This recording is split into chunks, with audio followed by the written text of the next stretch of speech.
Good afternoon, good afternoon, good afternoon, and happy Friday. Good afternoon, happy Friday. It's been a long week for a lot of us, hasn't it? Oh, I think we deserved a bit of a break. We deserve to relax a bit.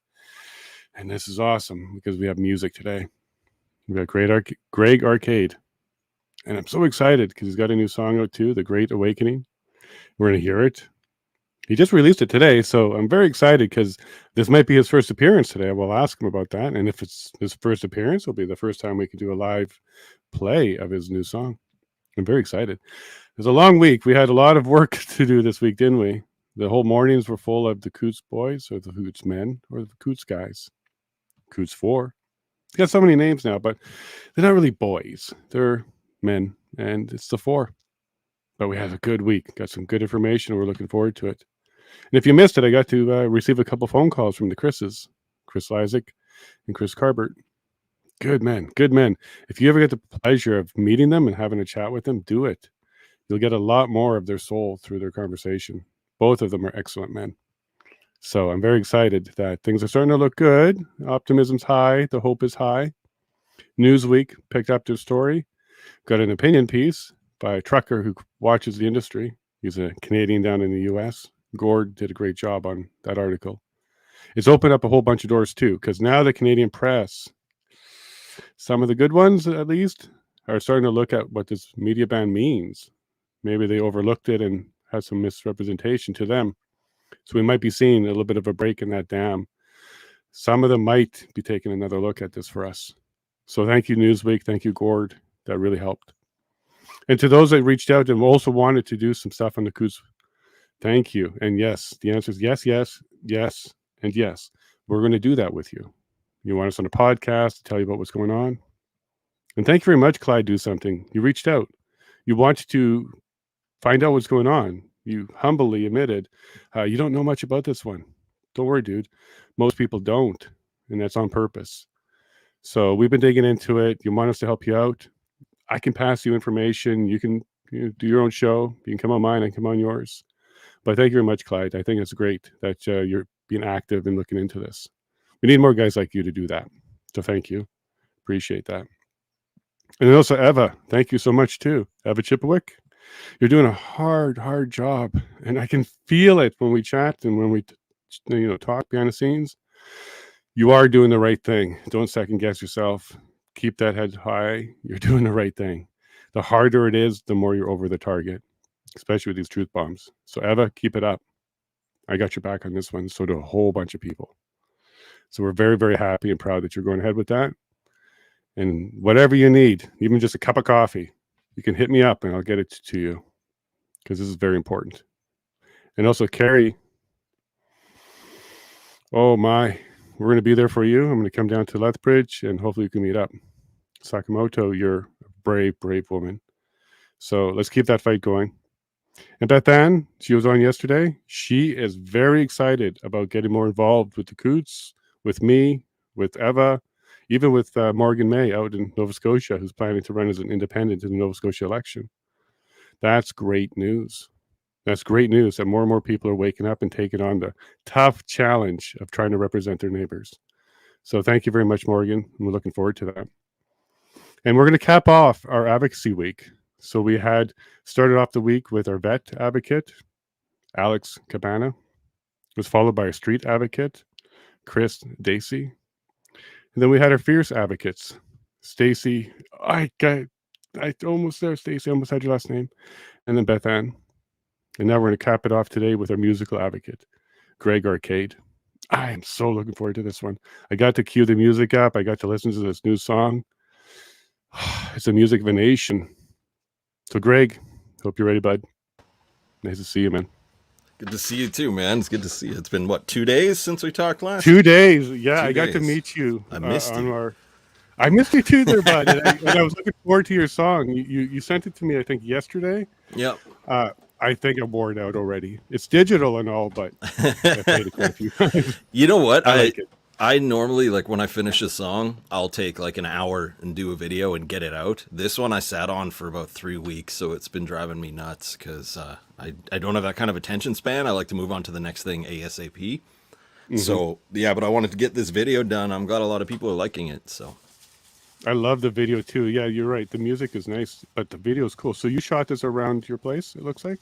Yeah, pretty much just here in Manitoba. So That's cool. And you have a farm, an acreage no, where I you don't have actually... a farm. That's without doxing too much about my life. Sure. That's close to uh, the in-laws, I'd say. That's Okay, okay. let's just Okay, say that's that's fair there. enough. Yeah. But you love Manitoba. It's something I learned about you on Wednesday. You actually really enjoy the people there and you enjoy living there. Yeah, I like. Well, it's my home, right? So I like it here. It's leaving is not something I necessarily want to do, but if opportunities come up, I wouldn't say no to them. But for Well, here's... now, yeah, it's here. No, I was going to say, sometimes I speak to people, especially if they're in Ontario, and they're looking for ways to get out, and they're not necessarily happy. So it's actually refreshing when someone says, "No, this is my home, and I like it." It's not as common as you think, there, Greg. Well, I'm well versed on that too. I don't like a lot of the things going on with my home right now, but it's still, I don't believe in falling back any further, and I Okay. think that people do that too much. It's just like, oh wow, I don't like it here, so I'm gonna get out. And there's a certain point where you have to draw a line in the sand, and stand up to it, because where else are you going to fall back to at this point if things like this are happening on a global scale? You're just going to run away and hide forever? It doesn't make sense to me. Yeah, you know what? And I was speaking to somebody in Australia just a couple days ago, and they kind of made that comment that if things get worse, they're going to leave. And I asked them, "Where are you going to go?" And it was actually a tough question because you're not going to come to Canada or the US. It's just as bad. And so where are you going to go? So it's probably best to stand up and tackle the issues and not necessarily run from them. And Yeah, that's at kind of where some you're going with some that. point we're going to have to do it, otherwise it's going to be on our kids to do it, and it's not fair to pass down that type of burden. Like, these types of burdens were given to us by previous generations, which chose convenience over Right. rationality, and essentially we're stuck with either we fix it or we let it get worse, because there's no maintaining where we're at now too. It's declining. So I don't know, there's lots of schools of thought about which way to go. Do you help it go a little further so it falls in on itself, or do you stop it? Like, i'm not I'm not on any team there. I'm more on the side of how do we fix our immediate problems around us, because it's easy to get tied up in the problems of the world and what's going on and what's coming for us. But if we're not even starting with just improving our immediate surroundings, we're really not going to fix anything. That's quite the fork in the country road there. So do Yep. we help it collapse or do we try and repair it? And which way do we go? Yeah, absolutely. And it's funny because I think a lot of people are thinking about that, right? Like, the thing about the end game, but they cripple Mm, themselves in their lives by doing this too. Like, they don't even start learning. I was talking to my wife about this the other day. We don't really have our homestead yet, but we're working towards it. great. And the thing is, though, what would we do if we had just bought it and start homesteading that day? Like, we still have to learn all these things we've been learning over the last few years. 4 years ago, we kind of knew we were like how to garden, but it's absolutely not at all compared to what we know today. Like, the Right. things that we're learning even every day about, like, oh wow, we've been watering tomatoes wrong for the last 3 years and stuff like that. It's just like, wow, we could Who do knew that better. was a thing? Yeah. Yeah, and you don't know that unless you start small. Like, before I got on the stream here, I was bottling some homebrew because I make my own Nice. cider, and I'm learning how to back sweeten and carbonate it, right? But like, if I hadn't done the step of screwing up that first big batch we did, I wouldn't know what I'm doing now to the point of doing this. And I think people cripple themselves too, and they think, how do we fix this so that we're just victorious tomorrow? And Right. you don't get victorious tomorrow if you don't start today by making a small change. So, Absolutely. Like if you're trying to get healthy or take off some weight, that's the same mentality. A lot of yeah, people think if it's not off this week, I should throw in the towel because it's not going to work. yeah, But if you do it, you'd be very impressed with the results. yeah. That's Takes something time. I'm working on right now. So, yeah, Yeah. I saw your video. I think you look great. And you even had your I'm a gardening bit. take. It's funny. I've got a buddy who keeps knocking on me to lose a few pounds, and he's very, very skinny and tiny. So I think Mm, he's got to put a few on, if you he's ask me. trying to transfer from you. Maybe he's Yeah, asking for them. yeah. Well, he can't have what I have. That guy can No get his way. own. Yeah. Yeah, keep it. Make him pay for it. Come Yeah. on, it's valuable. I hope he No, hears this. Yeah. Yeah, yeah. We'll send it to him, right? We'll Yeah. clip this part. He's got to Oh, I pay for will. it. I will. Yeah, He's a yeah, good guy, though. Like, I know he's just taking the piss out of me, saying back and forth, but is what for it sure. is. And it's good, though. It's good when you're part of a community that motivates you to better yourself. And that's also a small step of moving towards, you know, not having to run away from this. By bettering your own surroundings, you're going to not have to run away eventually because they'll be good enough to stay. Absolutely. Yeah. And for humans to be at their best, they need to have some security and comfort and know that they're going to be okay. Not taken care of, but know that they're going to be okay. So building these micro communities around you is a wonderful way to do that. Yep. Because if things go bad, you know your beef guy, you got your goat guy, and you can contribute with eggs, whatever. Yep. Having those are set up are really cool. Well, that's like a real economy, right? And it's funny because that safety and stability is a trap, and it's an exploit in our system, which has Oh, yeah. definitely been exploited about everybody, right? Like people don't realize that they're living in an open air prison, and like they're happy to be like, well, you know, like at least gas is only 150 right now, and it's like, you Right. guys remember Yeah, when it yeah. was like 49 cents like a few years ago? Or I guess not a few years ago, but it was around 70, 80, right? And but I remember like when I started driving when I was 16, there were some days when the gas went down under 50 cents. And people now don't even remember that. And it's like, well, we can do that again. But let's just instead believe a bunch of fake lies about the world we live in and feel better that we're contributing to saving it, even though it's just all lies. Like, It's a slow boil, isn't it? everything's just fake, man. It's like there's I don't know. I don't want to black pill the conversation right out the gate here because I could go on this forever, but it's just like things aren't as bad as they seem. If I you agree just with that. you just it's how you frame it. Right? You can be worried about these problems that are plaguing our nations and destroying, you know, our societies at this point. But if you fixate on that and you don't fixate on the fact of like, okay, I'm never going to meet those big stupid politicians who I hate, but I am able to figure out how to trade tomatoes for eggs. You Right. know, like, so I think if people focus on the things they can change in their lives, Alex Cabana said something a few weeks back that you don't try to take down the moon with your hunting rifle because it's like you got to work within the The range envelope, of envelope your of reality or something. yeah, it's like the range of your capabilities, right? And if you're just it doesn't mean you can't shoot for the moon, I guess at the end of the day, but you should maybe focus on what you can hit to start, right? So Right. And then take those steps to get to the moon eventually with your yeah, shot. exactly. If you Yeah, no, believe we can go there. we can have that conversation too. Oh my!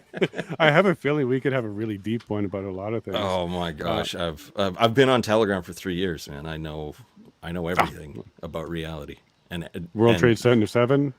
I know everything about reality and all the things that I know are not real, Cool. right? Yeah. Which is everything. So, Well, sorry, I there's a keep couple picking lines. stuff up on the ground. It's all What good. do I do with my hands? Well, to make sure that you're real, you're not a deep fake or anything because you're grabbing stuff randomly. So, Yeah, I guess maybe, maybe I could still be a skinwalker, but that's another conversation as well. what's a I'm- skinwalker?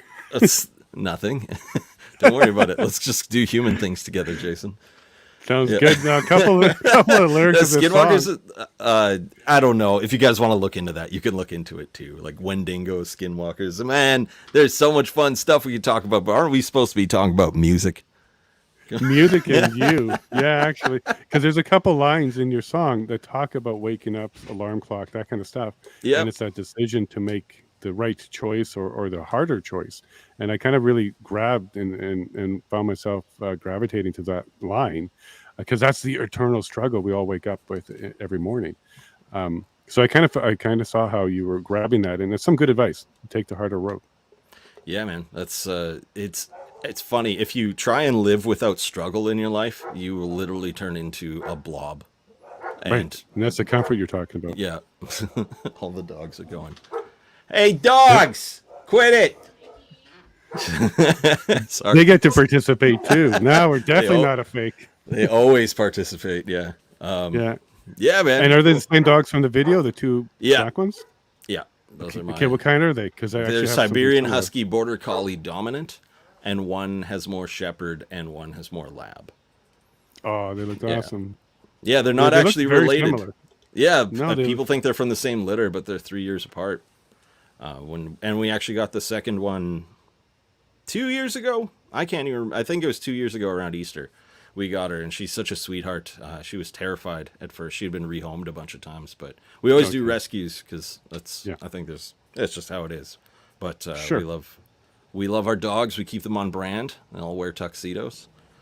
So that's it. And they help in the garden, or is that the watering? Yeah, they actually do help in that. So okay, so my one dog Jake, we've had him since he was 3 months old. He'll actually pick tomatoes from the garden Really? himself. Yeah, he'll go in and pick it with his mouth, and sometimes he'll eat them. Sometimes he'll just leave them there, and that's super funny. And then our other one, Lottie, we had to put up more trellises and fences than we were anticipating this year because she was going out and just like helping herself to a new bean plant that had just sprouted like every morning, and just like a new one. She would just eat one and things like that. So it's pretty funny, but yeah, they're good. They walk around the yard and eat the salad, as I call it, like the overgrown grass in like the corners that I don't zip with the weed whacker. Right. Yeah.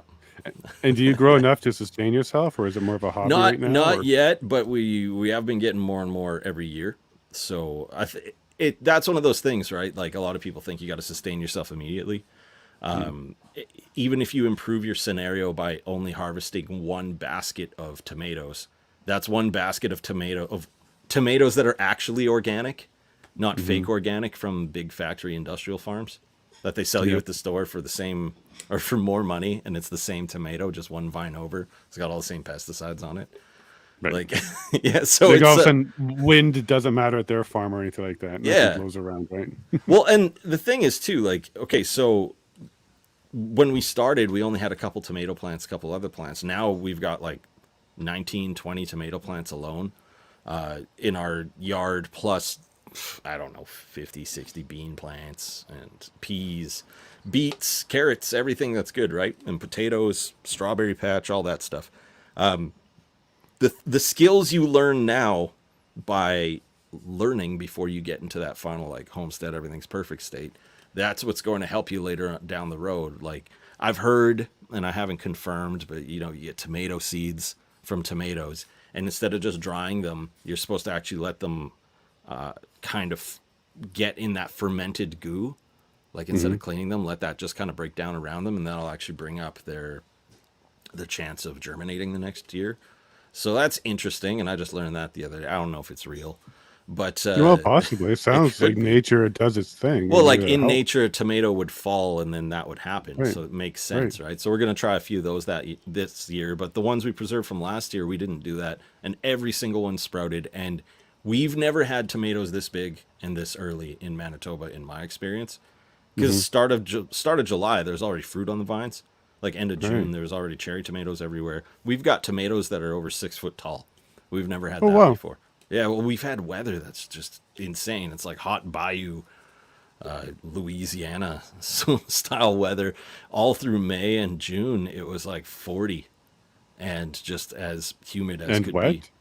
be. Kind of. It wasn't like rainy humid, even though there was rain. It was just more like such thick, hot air. And you'd wake up and the ground is just sopping wet all day, but then it would also dry out because the sun is like 1,000 degrees. But it was really good for starting the plants.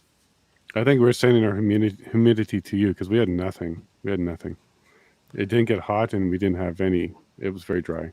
Well, you're in Alberta, right? West of Edmonton, yes. West Edmonton, yeah. So, yeah, you guys have had a weirder year. Last year we had a really weird growing year. Like we had snow right up until the end of May.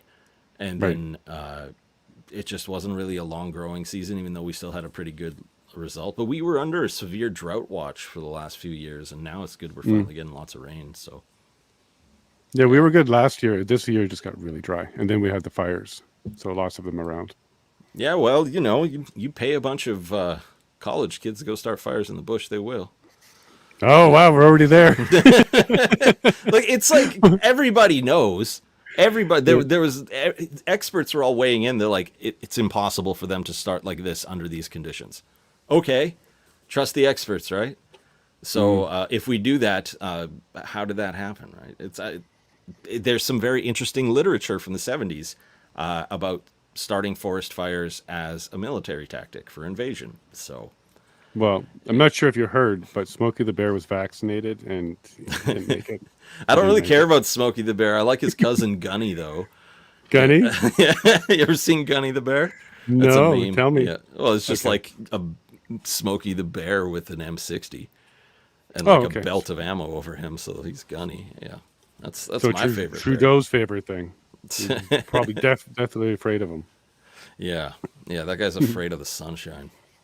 Yeah, well, let's not make this go too dark. We can stick with skin people or whatever those are called. Skinwalkers, yeah. Skinwalkers, right? But let's not get all funny dark joke. with Trudeau. I'll try not to.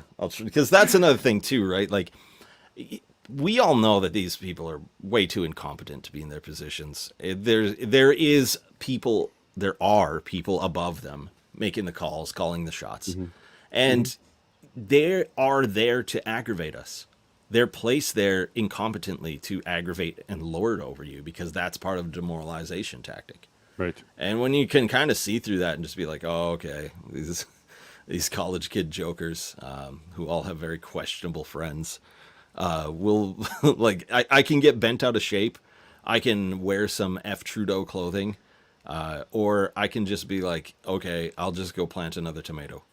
Because if you grow your own food, the government can't tell you what to do. So, yeah. Absolutely. Now, you released a song today. I want to go ahead and cue it up for you if you don't mind. Do it. Yeah, it's a Great Awakening. You want to tell everybody where they can find a copy of this? Okay, so I actually had someone comment on my YouTube I saw when I was on my way home just before the stream. People are like, when do I get my MP3?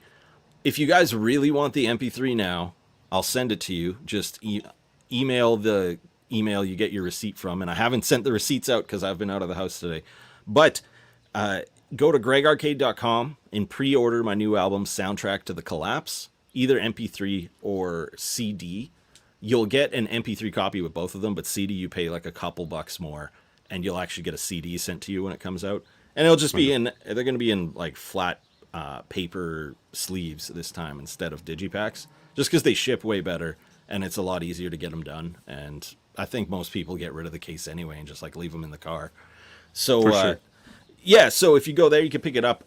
Early Bird ends this weekend, so you have until Sunday night to buy Early Bird, and Early Bird is $10. It's all US dollars. If I'm going to use funny money, I'm going to use American funny money. So $10 for the MP3, 12 plus 7 shipping for the CD right now. But that price is going to go up by $5 by the time the album's out September 1st. So wait till September 1st to get your MP3. But if you really want it now, I'll send it to you.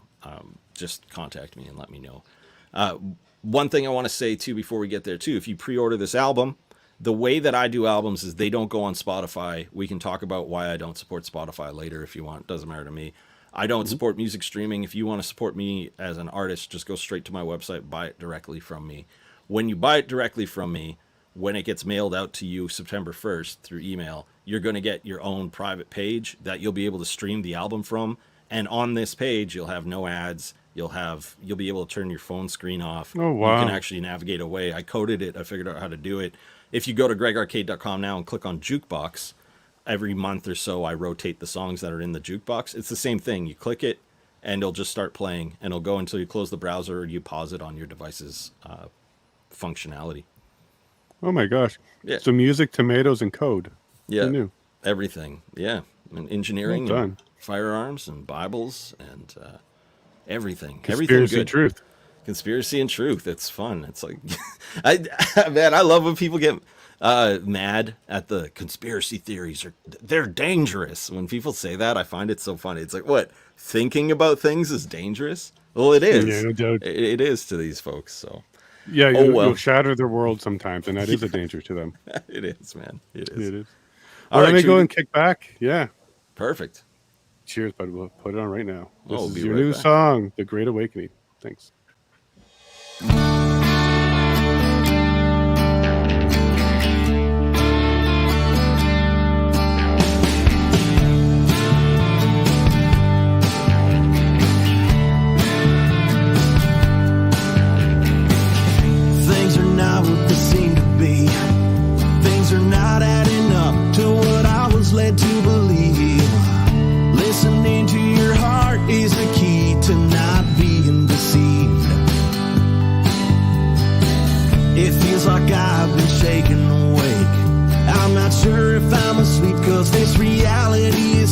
take. It doesn't feel like it'll be okay. Am I living in a bad dream?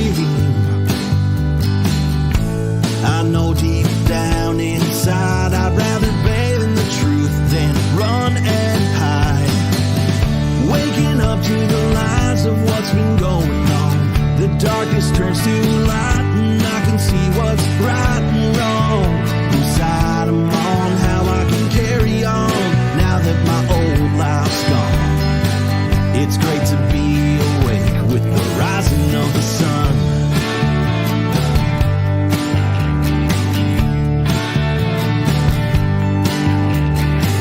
It's hard to tell what's real anymore when I see what's going on outside my front door. But I can't close my eyes and pretend it's okay like I did before. The hardest part about waking up is refusing to shut your eyes and hitting that snooze button. You got to choose to go back to sleep or leave behind this comfort you don't need. You've got to reach deep down inside and raise your vibe if you're gonna survive. Waking up to the lies of what's been going on. The darkness turns to light and I can see what's right and wrong. Whose side I'm on, how I can carry on now that my old life's gone. It's great to be awake with the rising of the sun.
It's great to be awake with the rising of the sun.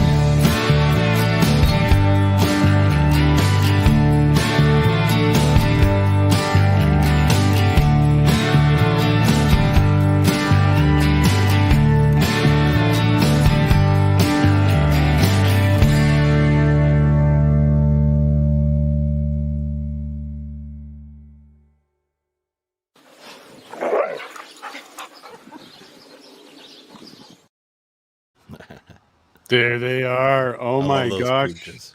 Yeah. My gosh, brother. I don't know how you can say black pilled when we got you in culture and helping us now.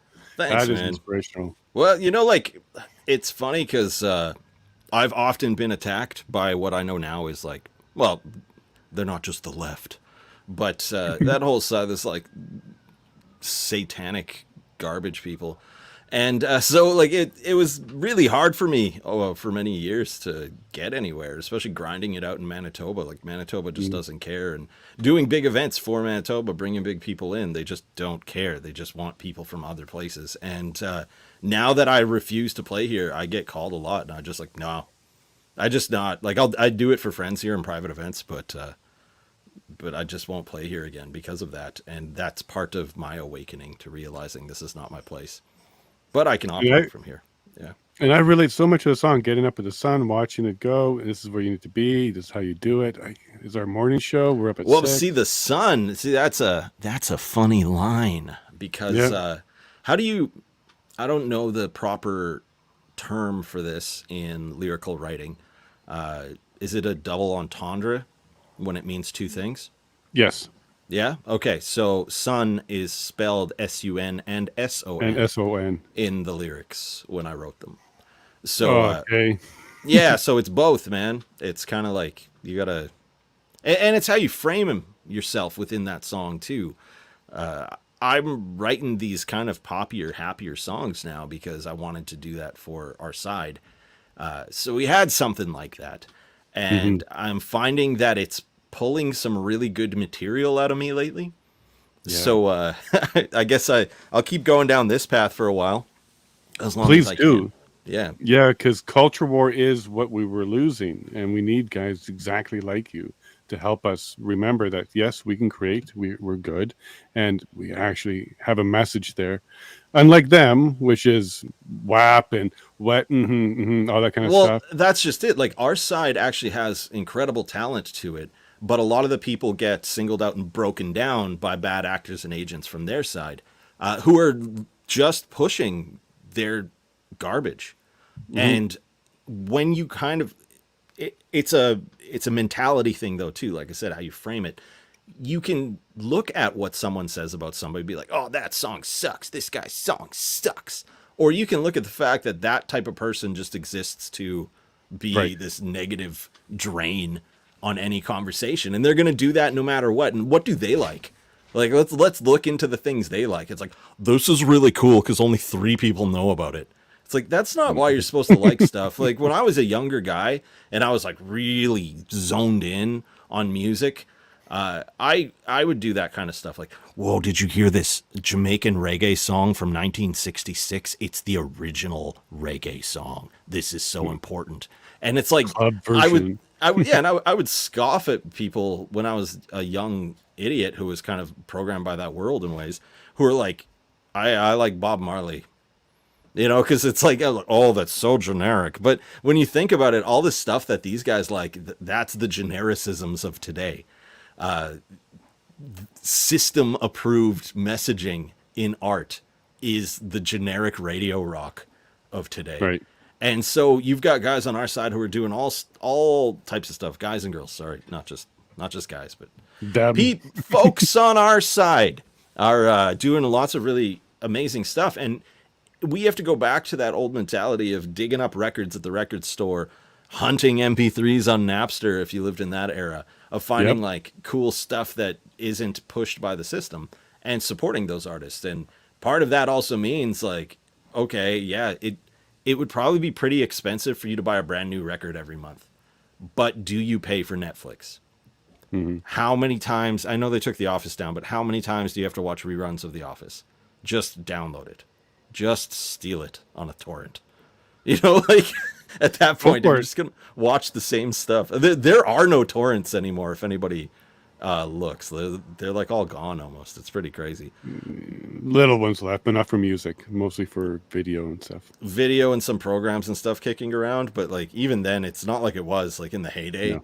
The heyday of the Pirate Bay. LimeWire? Remember Oh wow, LimeWire? yeah, I remember LimeWire. That was that was the Napster follow up after Napster started getting sued into oblivion. Hmm. LimeWire just existed, and then they kind of like slinked out to the side before they Do got you too remember the sued. first song you downloaded? I remember mine, and it wasn't MP3, it was MIDI. That's how I'm far back I go. pretty sure the first song I downloaded was a song by a punk band called Millencolin, and the song was Bullion. Julian. Yeah, dun dun dun dun dun dun. I don't know. I was into skateboarding in high school, so that's Cool. why. But anyway, uh, essentially, just we change our mentality about things, and so we shut off their system things. It's the same reason why I won't put stuff on Spotify. Oh, Spotify yeah. is there to cripple potential good new artists, right? It's there to essentially make them earn nothing, think that they have to spend all the time promoting their song on Spotify, whereas Spotify is just getting free promotion from them. And then Right. if they're lucky, someone who's somewhat connected to that service will come in and they might get like 500,000 plays on a song, and that's like what, $400, and Wow. it's like nothing. So you're not actually supporting anybody through using Spotify. Don't fall in, same with Apple Music, all that stuff. Don't fall into the psyop of I'm paying for music. What, like this communist style, everybody pays, everybody gets a little? It doesn't work like that. It's exactly music communism. The people at the top make lots of money. They find ways for the people at the bottom to make less and less money. Like Spotify produced a bunch of albums for people to listen to when they sleep overnight. So it actually skewed the amount of stream share pay. So everybody's listening to this stuff at night and essentially slices everything in half, because now instead of people just listening during the day, they turn on this music at night and everybody's pay goes down, but Spotify's goes up. Like that's real. That happened. There was way more shady stuff that happened, but don't support businesses like that. Find artists, encourage artists to start their own websites. There's people who are doing it where they have their own songs. You click, you download the song, you own the MP3s. Who cares if the grid goes down? You've got it on your device. Right. So, yeah. Right. Sorry if I'm going here. No. You're just making me reminisce a lot, because I was a co-founder, not a co-founder. There was two guys that started a company called Ticket Break. And Okay. I was brought in as a tech guy. So I'm the guy that wrote all the software for them. And we were taking on Ticketmaster. So we were going coast to coast, doing all of that. And I got a real good lesson on how the industry really works in live entertainment and stuff like that. I worked with a lady who worked with a similar company when I did Howl at the Moon Music Fest. What was Tixit? There's a whole bunch. Yeah, we Yeah, were like man. one of the first, because a whole bunch came out after.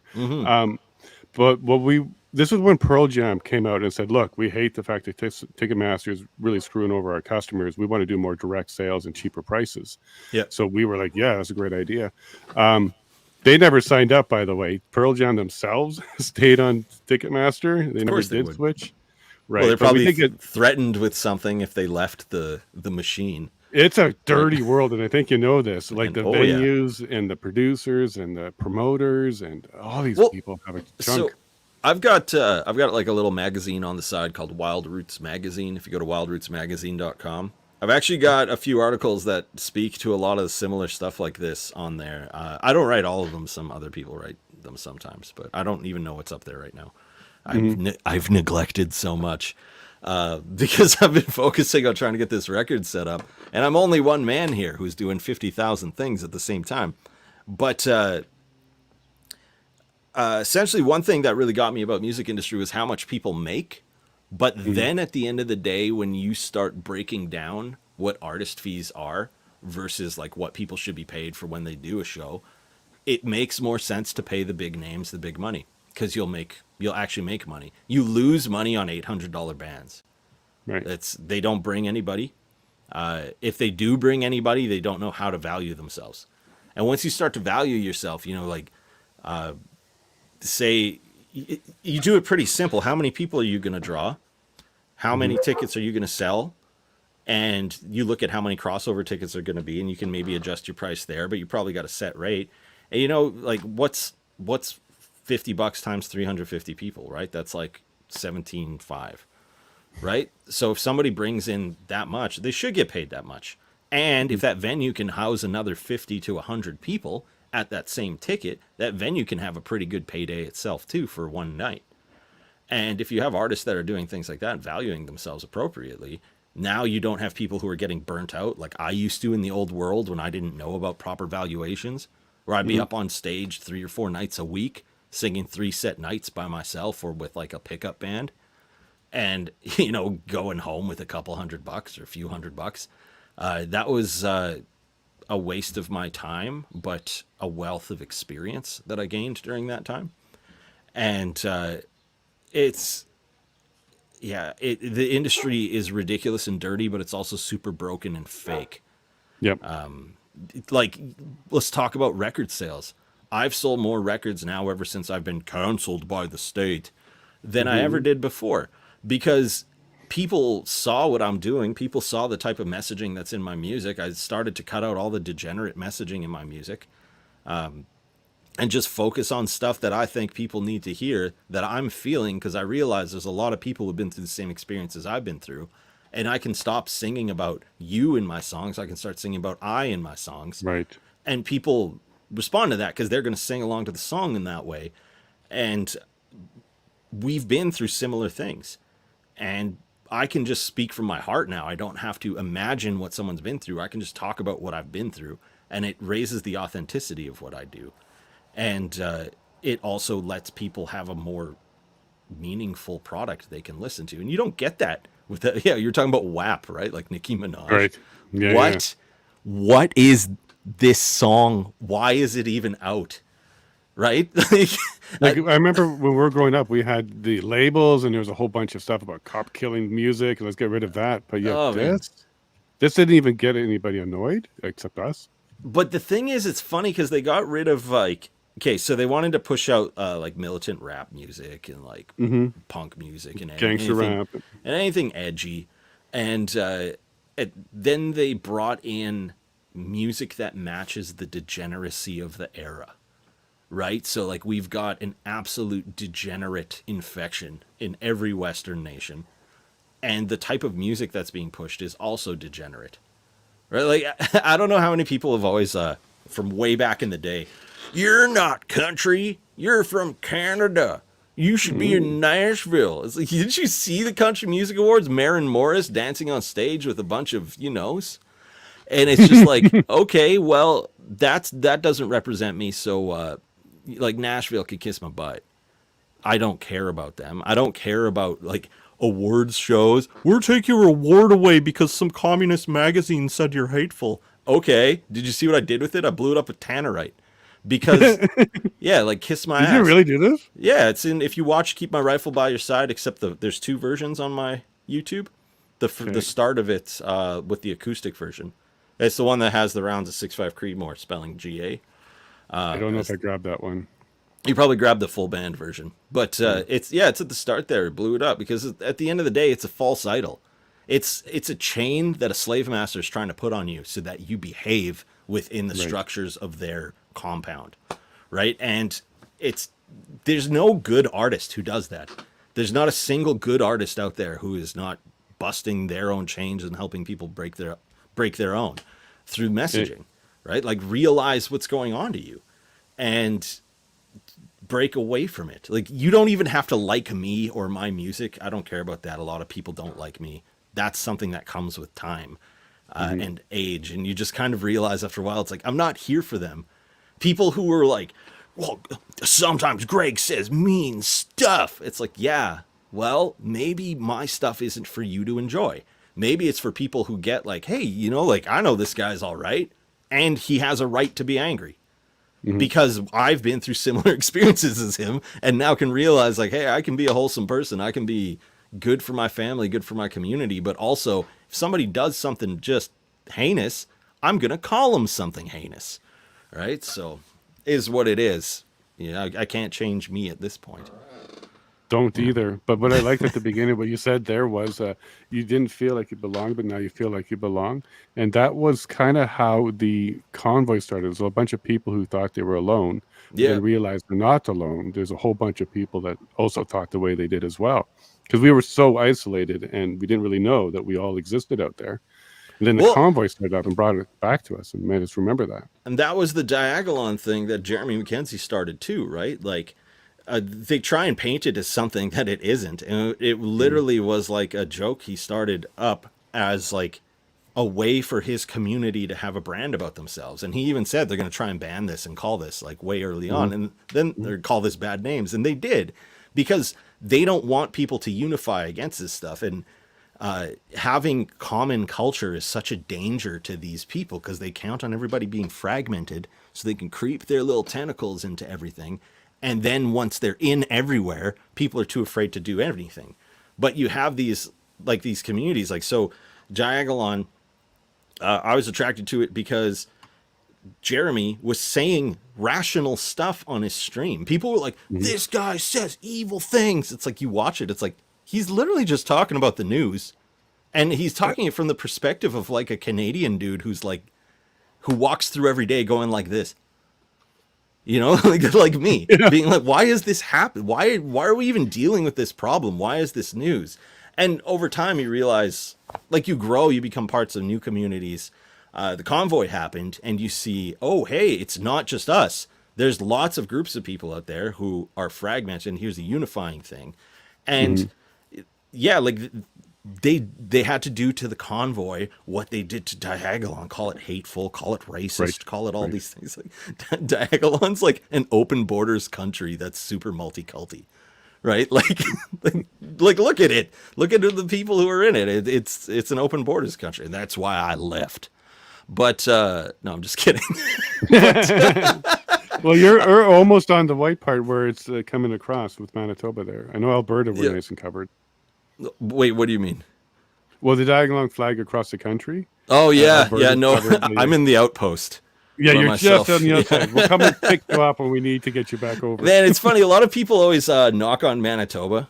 I think I talked about this a little, but like Manitoba is ultra based. Like if you go down in the Winkler area of Manitoba and around there, the people are awesome for the first part, and everyone is ultra based. I'd say more based than many Albertans I've ever met. Quite and- possibly, yeah. And it's neglected, but it's also part of the reason I like living here because like end of the day, we are flyover country, and being in flyover country means people leave you alone. And what do I want with my life? Leave me alone Leave alone. Yeah. to do my own stuff. Like I don't need all these fancy things. Why do we need some big fancy cities? Well, Taylor Swift is going to come to Calgary, right? Like I don't care. I don't Not watch worth it for 15-minute cities. That's not worth it. Man, I don't watch sports ball like I used to. I used to play sports. Like I was a provincial athlete for Team Manitoba, and like playing soccer and other things, right? But like, I think that watching sports is really, really dumb unless you're watching it specifically for the point of improving your own ability to play that sport. And nobody is. Other people are just watching sports because they're like, that's my favorite guy because he did a funny dance in the end zone once. Like, that's it? Why are you wearing another man's name on the back of your shirt? That's strange. Yeah, I got to tell you, we stopped sports. We used to be NBA fans until the Justice League happened and the Diversity League in that bubble in Florida. Yeah. It destroyed that for us, and we were big fans. But you know what? It's all supposed to do that. All of this is supposed to do that. The Bud Light thing, the Ben and Jerry's thing, it's all supposed to do that. So people go, whoa, they shouldn't do that. They're taking away some brand that we like. But yeah, that's the whole point. That's the ESG. I think that's what they are. Right. The, ESG. Yeah. So they're not doing it for the purpose of promoting transgenderism in these brands. They're doing it for the purpose of removing your identity. And they identify things that are tied to your brand. So like Budweiser, light beer. You know, like, oh, you can't have that Western, man. Country music. Maxim magazine, remember that one? That turned all weird. Well, the Dixie Chicks, the Chicks. Lady Antebellum, Lady A. We can't say anything about the South. Don't you know that was a war about racism? Have you ever read anything about that war? It has, you know, there's a lot of factors leading up to that war. Do you know, like, a lot of the governors of the North still owned slaves at the end of the American Civil War? Right? Well, like, if you think about what is a sports team, if not yeah. Well, rich exactly. people owning slaves. What's an artist? Look at what they did to Kanye. You trade if you trade somebody with money, you're a trader. Yeah. You're trading in Trading people. But like, and if say one of you step out of line, one of you starts speaking out against the slave masters, they're gonna like we're doing right now. Yeah, exactly. Well, that's why they wanted to whip me when I spoke out against COVID, right? When I helped Jeremy McKenzie, they had to whip me, realize I don't give a fuck about them and they don't own anything about me. Like, it's the same thing they did with Kanye West when he started speaking, like, with Nick Fuentes and all that. They had to whip him into place, right?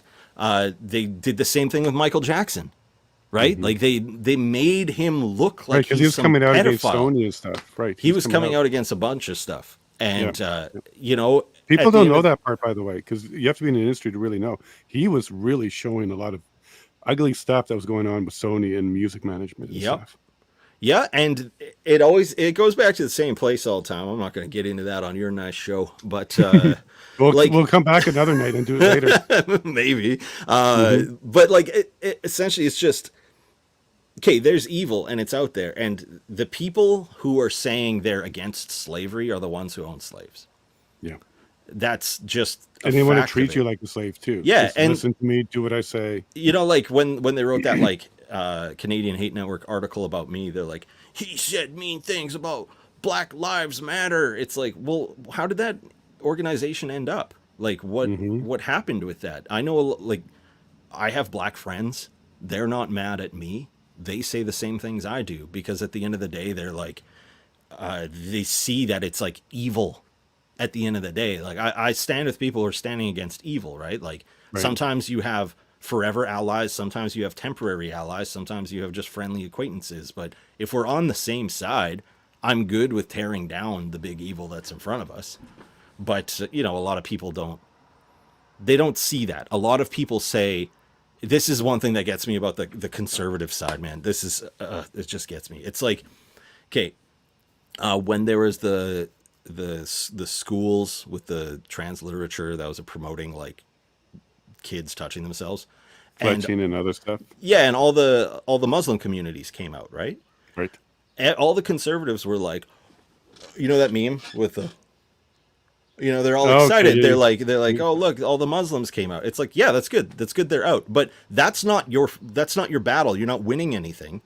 Like you can be excited you have allies in this, but you're supposed to have your own identity, and you shouldn't be ashamed of your own identity. Like just because like people think of it and they go, okay, the Muslim community's out now. Now these super woke LGBTQ people can't discriminate against them like they discriminate against us because we're just heterosexual white people, and that's evil now, right? But like heterosexual white people should just not care about getting, I don't. Yeah, like it's not like, okay, this is a line that came up the other day. I won't say the whole thing. I'll just say this: you don't have to be rude to people. You know, you can have your own beliefs, but it still doesn't mean you have to be rude to people about those beliefs. And essentially what I'm saying with that is like, you don't have to get along with everybody, and that's okay.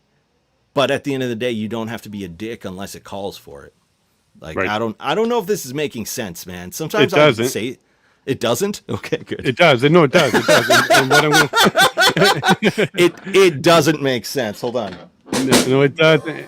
Yeah. There we go. Live music right there. And I just dropped my microphone. I'm all excited. I think people are just afraid to talk about that point that I'm bringing up, right? Where it's like you have your own identity. You have your own reason to be mad about these things. Like, I'm Christian. I don't need to explain to you. I don't need to like cuck out to you about why this certain belief is bad or good. It's like, I believe it.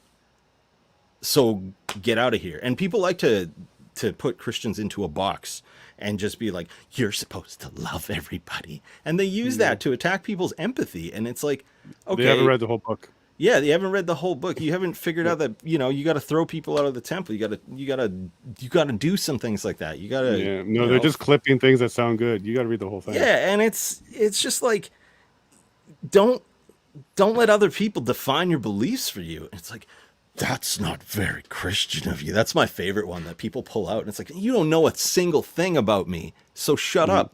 You know, like not you, Jason, and not you in the chat. No, I didn't. I just mean, you know, these people, and but they just keep your empathy has been weaponized against you, people, and that's why you're so excited when somebody else agrees with you who doesn't necessarily belong to the immediate group you belong to. Right. And you don't need that. You need to have the courage and the strength to just be like, I believe in this cause and I'm fighting for it, and that's it.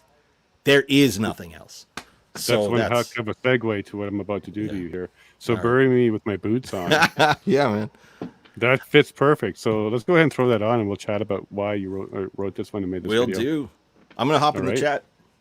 Cheers. Go ahead. I'll see you there.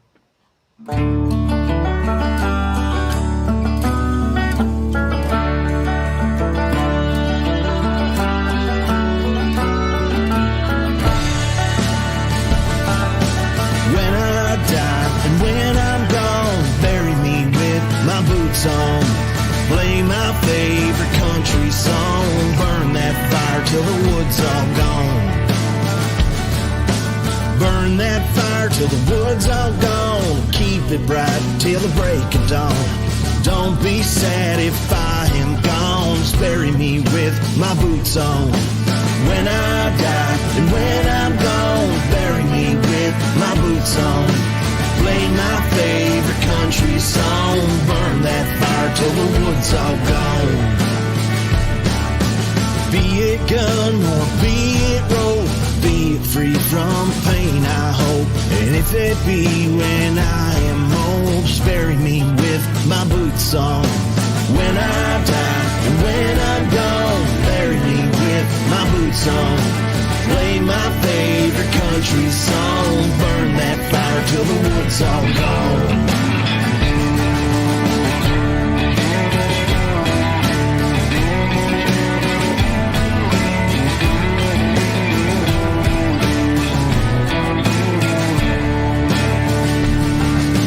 This is where I was born and raised. This is where I'll end my days. When Jesus lays me in my grave, I pray that I'll be saved, and that I lived in a way that makes those around me proud to say, when I die and when I'm gone, bury me with my boots on. Play my favorite country song, burn that fire till the wood's all gone. When I die and when I'm gone, bury me with my boots on. Don't be sad if I am gone, just burn that fire till the wood's all gone.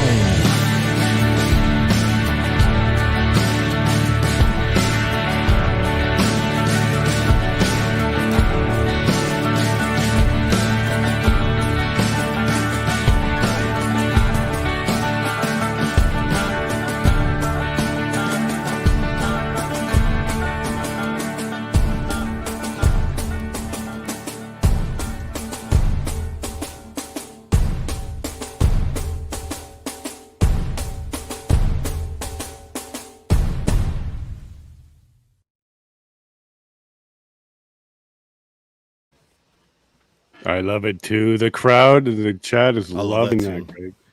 And Ellen is, I love her icons that she does. You see that? The grave with the two boots. I couldn't see. No, well, because okay, so I've got my computer down there yonder. So when you see me Yonder. looking this way, I'm checking in to make sure that like the camera isn't screwed up. But I'm Oh, looking cool, at this, cool. this fancy camera I got here. Yes. Yeah, no, and that is a great song, man. And I saw Thanks. Jeremy in there. I saw a whole bunch of faces I recognize. Yeah, Yeah, well, brother. it was weird. So at that time, I think during Convoy, I must have had a new song every day or two. If you go, like most of them are on the Rolling Thunder album, Right. which you can buy MP3 on my website. I don't have CDs of that one. They sold out, and I just taking on reorder? stock is crazy. Like I could, yeah, but if correct, there was a it's lot correct. of demand, right? I'm not going to buy several hundred CDs for like 5 sales when most people are buying MP3 anyway. So like, yeah, I just I that was a crazy album. It was funny too because I called it Rolling Thunder, and about 2 weeks after that happened, Ferryman had sent me a message. He's, "Do you see this? There's like a Rolling Thunder rally happening in Ottawa now." Yep. And like I know that one had happened a few times before, but like I didn't know that until I heard about it. But the synchronicities we all experienced and continue to experience over this period are crazy. So that song, "Bury Me with My Boots On," that one's been in my head since 2017, just the chorus. But Right. I've found this weird thing. It's a belief of mine that God has actually given me a lot of the courses to the songs I have to write, and I have like tons just saved up, but I don't finish them until I get the verses, because the verses I get them after I get the experience, right? And that song, it was just like, this song has to go out right now because that's it. It's just, that's just it. Like that's the time it has to go out. Do you And feel some divine intervention there, or do you feel some I sort of have, guidance? yeah, I do. Not to No, put please people go off, on. but We it's, believe that here. it's well. I'll be honest with you. I don't care if you believe it or not, but I'm glad to That's hear you even do. better. Yeah. Yeah. I just more so for the point of encouraging people. It's kind of like you don't even really understand the things you have to do, because the nature of reality is much different than you've been psyoped to believe your entire life. And when you kind of just, you can't always just go with the flow. Sometimes you have to fight against the current, but sometimes the energy just works with you. And if you can find kind of that vibe to ride in with, I find that's what happens with my music and my songwriting, and why it's impactful for people who are members of this community and like-minded communities, because I think that this is what I was kind of meant to do. I was meant to go through this life I went through, learning the things I did, having the struggles I did, getting to this point where I am now, and now singing to this audience. Like I feel like it was important for me to learn these like Nashville style production quality, because our side needed a guy like me, and there's tons of guys like me on our side who are doing their own thing in their own niche, but our side needed a guy like me who's making this type of music and singing about these types of things. And I just try to make sure that I'm not pushing it too hard in the sense of like, oh, well, that song did really good, so I'm going to write 10 more Great Awakenings. Right. I don't want to do that. I have to just be like, hey, I made this like vow to myself that I'm not like, okay, it's a country song, so I'm just going to make sure that it goes like, hold on here. Got to make sure that every bass line is... Because you get stuck in those types of things when you're playing music. You're like, I have to fit into this genre. And that's why a lot of my stuff isn't like just country. Like I've got folky tunes. I've got hard rock tunes. People would call some of them even metalish. And yeah, southern rock, just rock and roll. Like I'm just doing what I do, but I am just a white guy from Western Canada with a big hat at the same time. So I fall into this. Well, let me relate to that. Because what it sounds like is you don't want to be put into a box at all. And this is why I am an independent candidate. I don't want to be in a party box. I don't fit there. I don't work well in those kind of environments. I work far better when I can do what I need to do, which is right, and when I follow my path and that kind of stuff. I kind of relate, like, I don't make the music, but I certainly have my messages. No, 100%. If every politician was like that and just represented the best interests of their constituents and not the best interests of their party, what a different world we would live in. But it's it would just sound better. We'd have a lot to listen to. Yeah, like a lot of new messages. Yeah, you. I guess that's kind of to that point we were talking about before, where people are reaching beyond their range. People hold themselves back from saying anything meaningful from their music because they're afraid of saying something that'll get them in trouble, which will mean now you'll never have that 1 in a billion shot you never get to have anyway because you need to be groomed in part of a special club to get there. You know, like they'll be like, well, if I say something that I'm feeling, like, if I tell people like don't go get the thing that everybody got. You're on YouTube, so I'm going to not say it. Right, thank you. I appreciate that. But I'll try, man. Sometimes I say the dumbest stuff. Just ask my friends. Skinwalker? Skinwalker. I don't even know what that is. Okay, it's like a weird being that'll eat you and then wear your skin to try and eat more people. But, like that beetle from Black Men in Black? Like, totally. That's a good example of a skinwalker, in my opinion. But that's a little different. That's like an alien. But sure. What was I saying? I hear the guitar. I'm wondering if there's something going to happen. Oh, you know what? I don't know. I'm trying to think. That's why, because we talked about this before the show. If we had somebody ask about Come and Get It. I didn't cue that one up. Is it something you know? Yeah, I do. Let me see. Hey, Patricia, look at this. We might get a live version of it. Let me see here. It's going to be a little different. Sure, that's fine. If you can see this thing tunes itself. Want me to get some Nicki Minaj ready for you? Yeah. I know some of those Try silly and songs mash too. that up with Greg.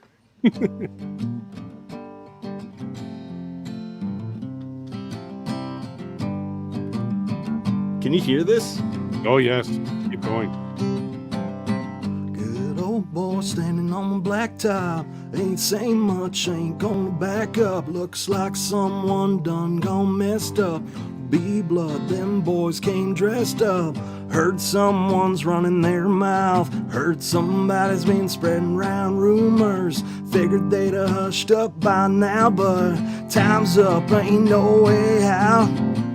They've been making plenty of noise, but they should have known better mess around with them boys. Want war, you said it, we got what you want, come and get it. Want blood, you said it, we got what you want, come and get it. Looking to fight, City, we got what you want, come and get it. You want war? City, we got what you want, come and get it.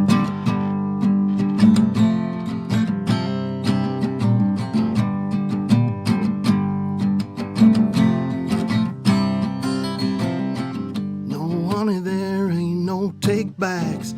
Too far, only one way back. These boys are here for payback. So pay up or you best well stay back.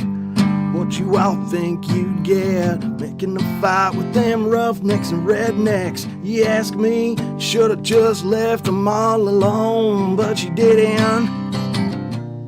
You think this is a game? Well, who the hell you think you are playing?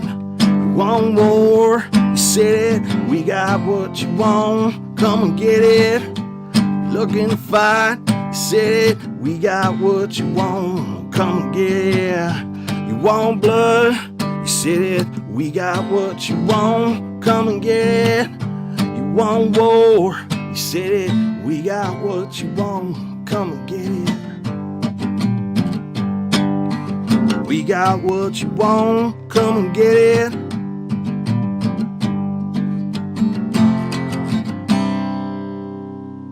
That's about the best I can do right now. Yeehaw, brother. Oh my gosh, you broke the internet. You made my day.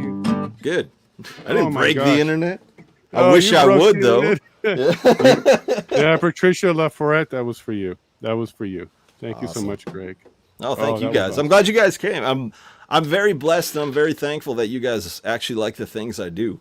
Like, Like it. We love it, brother. But like No as a joke. musician, it's weird because you got to slug it out a lot of years, kind of figuring out where you fit in. And even then, That's never I didn't over, even like- really fit in anywhere until after I just started telling like the people who deserved it to kiss my ass, right? So like after that, people kind of started to get it and they're like, oh, okay, this guy kind of thinks like me. Oh, I'll listen to his songs. Oh, they're okay. I think that's what happened. I don't know what's actually happened, but I'm just hope it doesn't stop happening. But I'll keep Listen, going. I as got to long as tell can. you, I was sitting at my desk and we were working on a video. We're trying to get the Canada thing going. And I was wondering to myself, where can I get music? And I'm not joking. Where can I get music? I had one guy say, hey, now giving me stuff, which is great. But I wanted a variety. Your message popped in and said, hey, I found you. Here's some music. Take a look and have a listen. I was like, but at first I was like, I get so many of these are not good. And then I click one and it's like every lyric is exactly what I was wanting to say. It was like divine intervention. I absolutely believe that. That's because we've had similar experiences, my friend. And when I stopped holding that back and I just started singing them in my songs, it started to relate to people. Yeah. Yeah, and I love it, Greg. And I'm not kissing. You're already on my show. I don't have to kiss anything. You're here, and I love You it. don't, well, no, people on our side, please don't kiss my bottom. Don't have awful. to. It's the other just side. good. It's the other side. They can kiss all of our collective bottoms for what they've put us through. Not Yeah. just over the last few years, but like the behavior. Like we talked about just the other day where I said, I think cancel culture is synonymous with treason. Yes. And, you know, they've subjected us to this. Why in the world is anybody standing up to say we need to get rid of something that they don't like? Why don't they just go support something they like? Right? Because it's not about that. It's like the Bud Light thing. It's not about what it seems like on the surface. It's got an Correct. ulterior motive. And the motive is seizing the development of our culture and the growth of our culture. And at the end of the day, it's like, well, you can be one of those people who thinks this is important, and you know, you do it in both directions. Don't participate in that stuff. Just focus on positively building the people you care about, because part of that culture, cancel culture too, is you get a lot of people who are angry and are like, why did this happen to me? Well, let's get them out of here. And now you spend all your time fighting back and forth. You're not doing something like, oh, hey, like this is pretty cool. Let's all have fun with this. Why were things cool in the 70s and 80s when you look back? Well, there was this stuff going on too. This stuff has always happened, but you only Right. remember the positive stuff that grew. So if you want to have that for your own generation, if you want to have that for today, you have to do it. You have to participate in having fun with your friends in reality. Right? Like, Absolutely. Yeah, that's what I think. Sorry, and absolutely, what I was about to say was, you feel like when people stand up for themselves, it's a good thing, and cancel culture comes along, and it's you want to stay away from it. I get it, but what do you feel about the people who know they're going to be canceled? They're about to step into a hornet's nest and do it, like James Top. So when he decided to go across Canada, he knew there's going to be haters. He knew possibly even his own military would not be pleased with what he's doing and saying, and he still took those steps, a whole bunch of them across Canada. Well, Now I know you know who this is. Well, I was just going to say, I'll say the same thing again. We've had similar experiences, right? Like when I decided to support Jeremy McKenzie, like I knew the the consequences when I put on the uniform, Exactly. right? Yeah. Like the thing is, I can't stand these people who will literally be like just on top of every government approved cause and then share a meme like, all that needs to happen for evil to win is good men to do nothing. Like they'll share that meme, right? Where it's like, you heard that, right? I didn't say it. Oh yes, no, keep going. But you know what I mean, right? Like they'll share this meme just like they'll change whatever their profile photo is on their social media, but it doesn't mean anything. But then when good men stand up and do something, it's like, what'd you think? You're going to get a hero's welcome? Oh, thank you. Oh, he finally stood up. No, you knew it was going to be hard. Just like I knew it was going to be hard, just like James Top knew it was going to be hard. We all have different levels of degrees. Like I'm not equating myself to what he walked across a country. He did what Terry Fox only dreamed of doing. Sorry, that one goes out to Derek. Yeah, I get it. It's Friday. We can get a little dark. It's a joke. I don't know. I like Terry Fox. Fun. So, Yeah, I like him. So, but he was pretty based. He had a lot of really good ideas. I had a similar joke in my family, though. I said this is where he stopped in Thunder Bay. that's. I think that joke's going around, but it's crazy. Like this guy walked across the largest landmass. Allegedly largest landmass. However, he did walk across it. That definitely did happen. And people are just like, it's a fake. It's not real. This guy's a Nazi. How many more people you got to hear are Nazis, right? Like, do you even know what that word means? Have you looked into it anymore? Yeah, but have you looked into its origins? Right? Like people don't even look at like when that word originated, when they started using it. It's the same thing with like racist. Where did that word originate? Well, it originated with Trotsky when he was using it to denigrate his political opponent. Right. Like essentially he was losing, so they made up a word and he's like, he's a racist. And people are like, whoa, wow, I don't want to be that. People might call me that. I'm going to vote the other way. Right? So like that's the origin of this word. And you guys look into these words and people say, well, words are spells, words are spelling. When you say that, do you even know what it means? Like you can cast a spell at people by calling them a bad name, and then people start to believe it, and now you've created an illusion. You're an illusionist, right? So when people stop analyzing the quality of what a person actually is, and they take things on hearsay, they deserve to live in the illusion. They deserve to live in this world that's killing them through chemicals in the food and in the tap water. They deserve to be like, until they're willing to take the brave step. This is tying into it. Don't worry. The brave step that other people have done. And it starts with just you saying, I don't believe, like I'm willing to conspiracy think, right? Like, you know, the conspiracy theories are dangerous. I'm willing to partake in that for a second because something isn't adding up.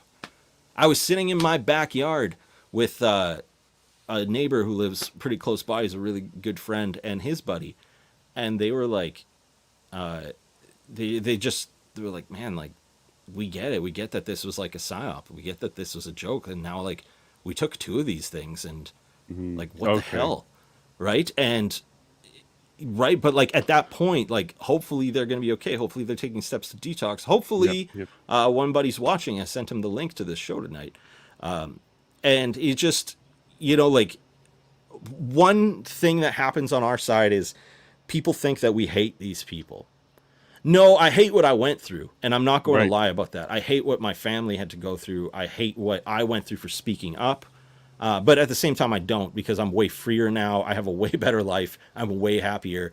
And I've come into God's love through this experience in a way in my own life that I can't even explain over the stream.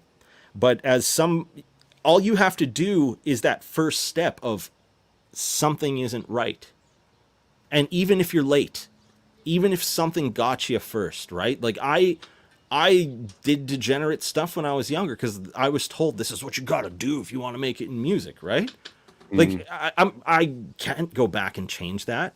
But to me, that was God giving me a lesson to make me stronger so that when I got to this point today, and now I can realize it, I can say, hey, like, don't do this. Hey, young musician guy, don't go chasing tail. Don't do drugs. Don't do that stuff. You literally don't need to do that. Like, people who exalt that stuff, they're very sick, they're very hurt, and all they want to do is hurt the people around them. Right. And you want to break away from that and lead by example and be brave enough to do that. And people are going to call you names. Well, you don't want to sleep with a bunch of girls, virgin. Right? Like, people are going to call, no matter what happens, people are going to call you names. I don't know if you're on my Telegram channel, but I shared that video of that beautiful girl singing the song about Irish eyes. Okay.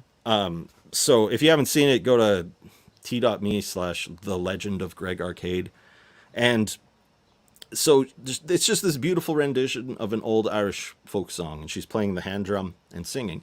And I was like, oh, this is cool. And I go back through the comments, and even on Telegram, people are like, she's a bee, she's an idiot, she's so gross. It's like, who are these people? Yeah, like what is this serving? And so those people are always going to be there, even if you do something great and beautiful, because bettering yourself shows them that they are inadequate within their own life, and it reminds them that they're angry at themselves, so they lash out. So you can't worry about these people. They're going to call you a racist, they're going to call you a bigot. Who cares? Because you're just going to, I'm going to lead by example. I'm going to go over here with these cool people who've been through similar experiences. Man, I'm tying stuff together today. And I'm going to contribute to this community. And the first step is saying something isn't right. And I'm going to look at it in a way that I'm not supposed to.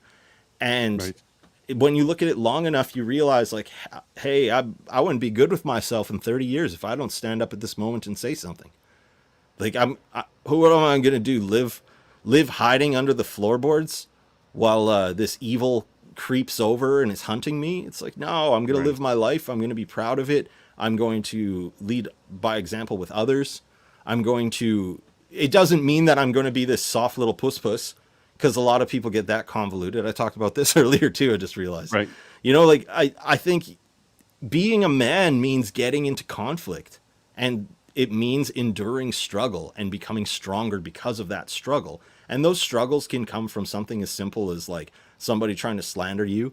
It can come from some kind of hardship in your life. It can come from, like, a mistake you made. Yeah, exactly. Something you got tricked into doing, you know, like, you say you're doing drugs, or you're, like, drinking too much or something. It's all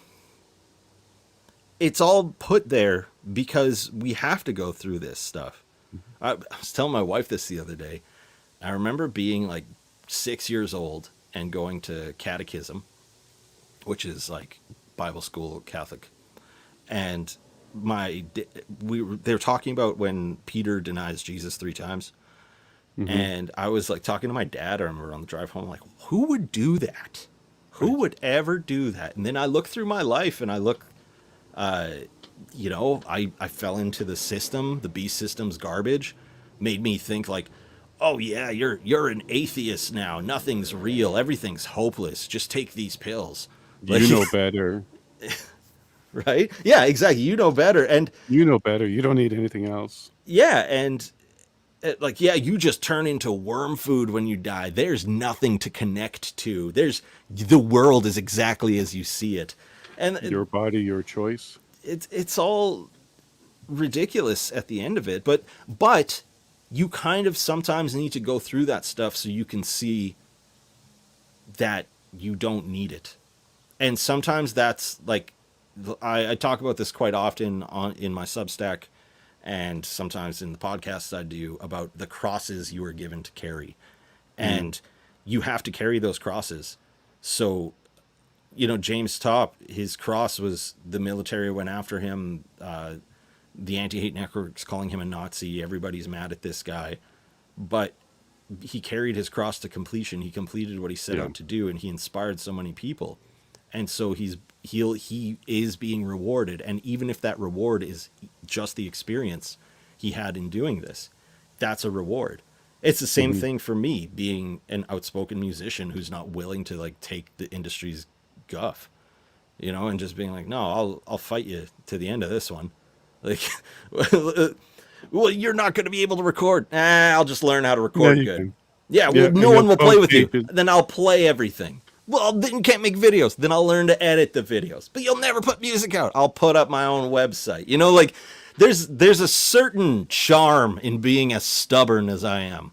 I love it. I would claim that I might be the most stubborn man in the country. That's why I know how to do everything. Well, look, listen, I'm a homesteader. I'm a programmer. I went to law school just so I can do my own cases and represent myself. That's amazing. And, you're my lawyer now. Oh, well, I'm a paralegal, so I'll assist you there. It's good enough. I'll absolutely help you. And I love Manitoba. I spent like 8 years there. It's a great place. It is. Sorry to interrupt. Continue. None. Homesteader, lawyer. No worries. Yeah. And then when you're mentioning you're taking on everything, try being an independent candidate. All parties hate you. Man. Everybody hates you right away. You're trying to ruin their party. They all say that. It's like, wow. Well, because that's exactly it with like the musicians. You're not going to be part of a label. You're not going to work with the provincial music organizations. You're going to split the vote. You're not in a union. The danger is you're showing people that there's an alternative path. And that's what they're super scared of, because they've invested so much in controlling the system. They don't care who runs for office. They don't care who plays on stage, as long as they use the proper channels so that everyone gets their piece, so that they don't have to do extra work. Disruptor comes along, well, we got to slander him. We got to libel him. We got to go after him. We got to make sure he's suppressed. We got to debank him. We got to make sure his podcast, don't listen to that. They talk about dangerous conspiracy theories, right? Like, it's such a one-play book. And when you see through it, it's like, oh, okay, I'm just going to hang out with my friends in our like private chats and like grow tomatoes. Well, at some point they become compost and it doesn't bother you anymore. And it actually helps you, because it lets you know when you're over the target and when you're actually in a good place. The more of them they are, the more hornets that they are, you kicked it nicely.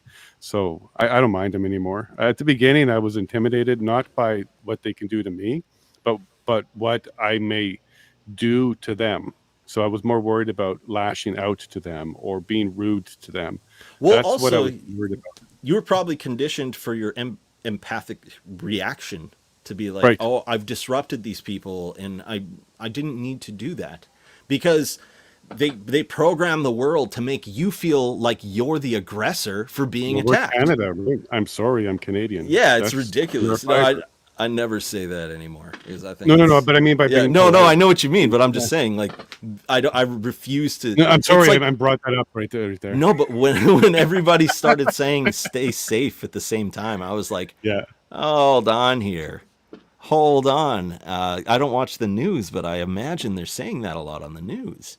And yeah, it's just like the fun thing about kicking hornets' nests, man. So there's always hornets. Like I told you, a lot more than half the internet's fake. So they're always going to be there to get you. But when you kick that hornet's nest, someone else who kicked that hornet's nest before is going to be like, hey, there's a guy over there. There's a real guy over there.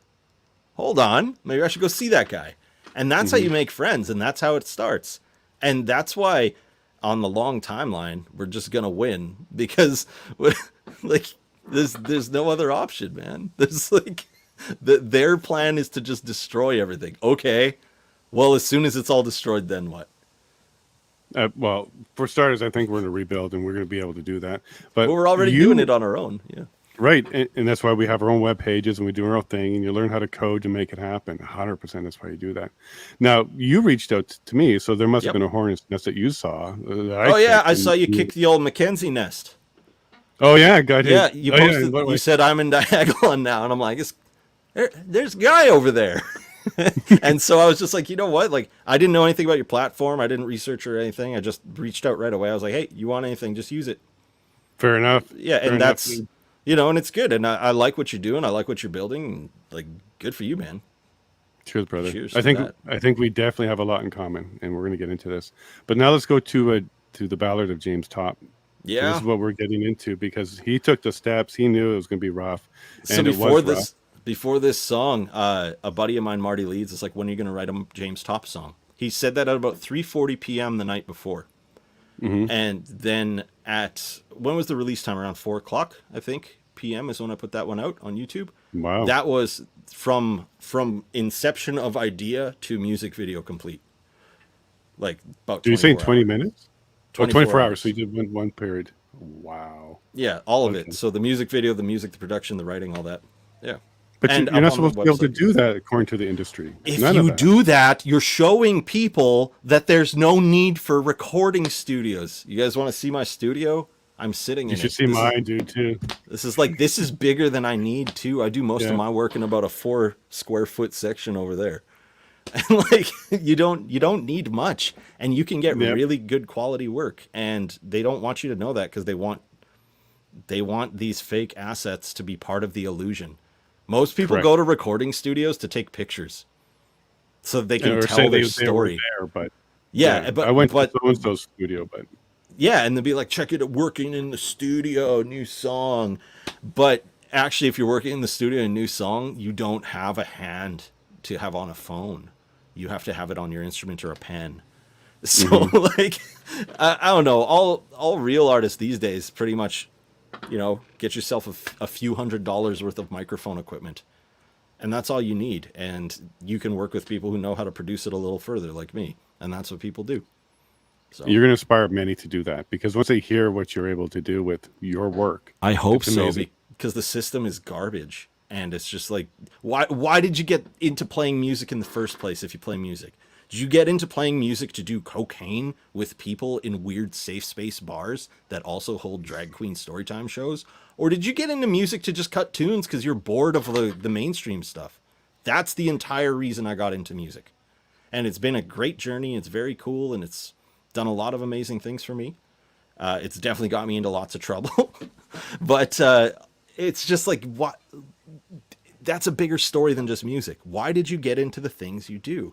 Did you do it to be part of this fake system? Or did you do it because you love it and you want to do things? Like I said, I don't really play shows anymore. I didn't want to play shows in the first place. I wanted to make stuff on my Casio keyboard and my IBM 433 computer. It's like what I wanted to do. I just wanted to make tunes. And when one tune's done, I want to move to the next tune. And I'm fortunate enough that now I'm at a point where I make a tune and someone else goes like, hey, like, that's a pretty good tune. I'm interested in what you do. Here's $20. And because they do that, it's like, wow, this is amazing because I can continue to make songs. Because it is a touching thing too when they do that. Yeah, absolutely. It means the absolute world to me. So thanks, guys. And if you do have $20, head on down to gregarcade.com. And then when you're done that, and if you have $40, you can pick up my book. I just released it. Oh, yeah. I'm going to get myself one of those soon. We should talk about it because I think you will like it. There's a bunch of things in there I think Sweet. you like. But right now, I want to hear the Ballad of James Top. I want to be inspired. And I want to hear what you can produce in 24 hours. And I want to show people, here's what you can do in 24 hours. You tell us if you like this, with right? the video. That's the thing. Yeah. Video, the whole thing. Whole Whole caboodle. video too. Yeah. All right, Like, folks. you can't this put is what out a you do. song anymore without a video. That's just how it works. Okay, I got to stop talking. It's all good, brother, but let's go. Here we go. This is the Ballad of James Top.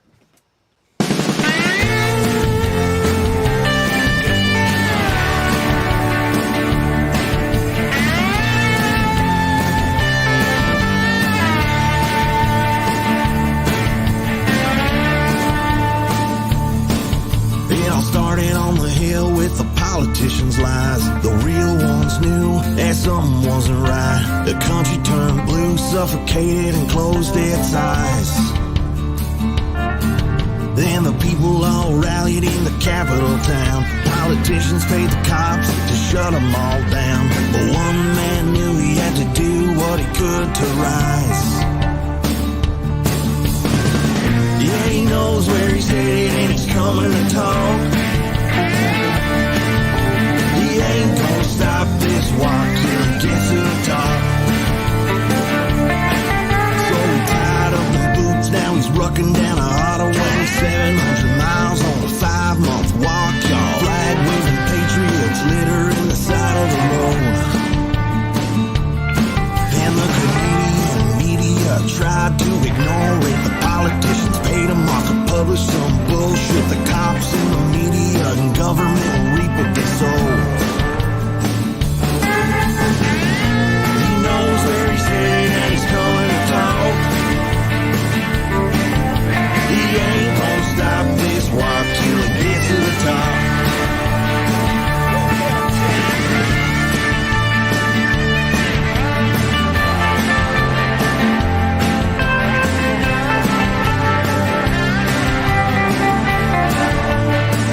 do nothing for evil to win. Well, then get up and do something, as evil is taking root. You need to do more than just hold that line. There ain't nobody gonna save us, son. You have to get up. We need everyone to do their part and push back, as that clock says we're just about out of time. Yeah, he knows where he's headed and he's ready to rock. He ain't gonna stop this walk till it gets to the top. Yeah, he knows where he's headed and he's ready to rock. He ain't gonna stop this walk till it gets to the top. He ain't gonna stop this walk. He's James Todd.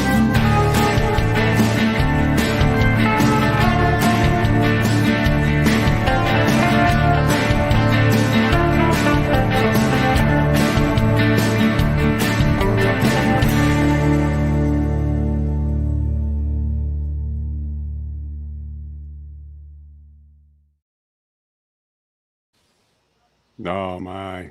You played every instrument on that too, didn't you? Oh, big time. I always do. Who else? The only time I've had anybody pick for me, like pick a tune for me, like if you hear female vocals, that's my wife. She's also a musician. She's got amazing tunes. And then, like on Bury Me With My Boots On, Pastor Chris Burke, the Plaid Padre from PEI. He's another fantastic musician who's completely on our side, super based, awesome guy. He played a little fiddle for me on Bury Me With My Boots On. When you hear that. So that was nice to have him on there. So if you guys can, go to, I think it's chrisburke.me, CHRISBURKE.me.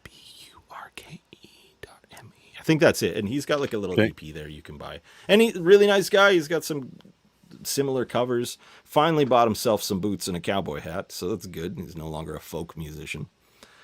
That's their side. Yeah. Yeah. Well, here's, you got me thinking, and my chat's got me thinking, because I saw so many comments about we've got to do more music on the show. And they're really loving this episode because it's full of great music.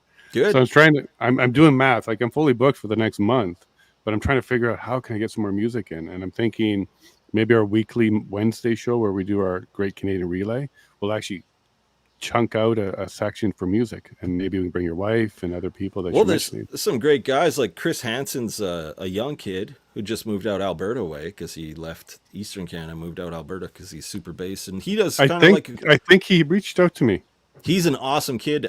He reminds me of a young me. So watch out, in 10 years you got another one of me after I'm long. Yeah, he rings a bell because he's down in Calgary, right? He's around there. I think he's rural. I'm not sure. I don't go for the docks, but he has his own home studio. He's getting better at recording for sure. Like it's a thing that takes time. It's not something you know right away and you're really good at. Generally, if you are, you don't have good songs. And Steve has awesome songs and his production's really good. But it's climbing every time he puts out a song. Like he tries something new and it sounds really good. But he's got more of like, he's got this cool lo-fi in a good way thing that I used to do when I was younger. Yeah, Steve Hansen. So SteveHansen.ca. Yeah. Yep. SteveHansen.ca. SteveHanson.ca.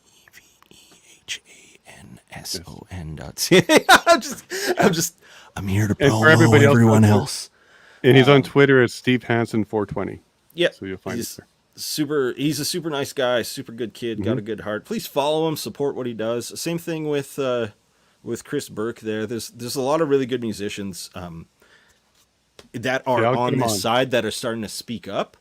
And the thing that I would really advocate and implore you to do is when the larger mainstream musicians start joining the conversation, hold them accountable by not giving them your support, and support these guys who have been doing this the whole time, because they're the ones who deserve it.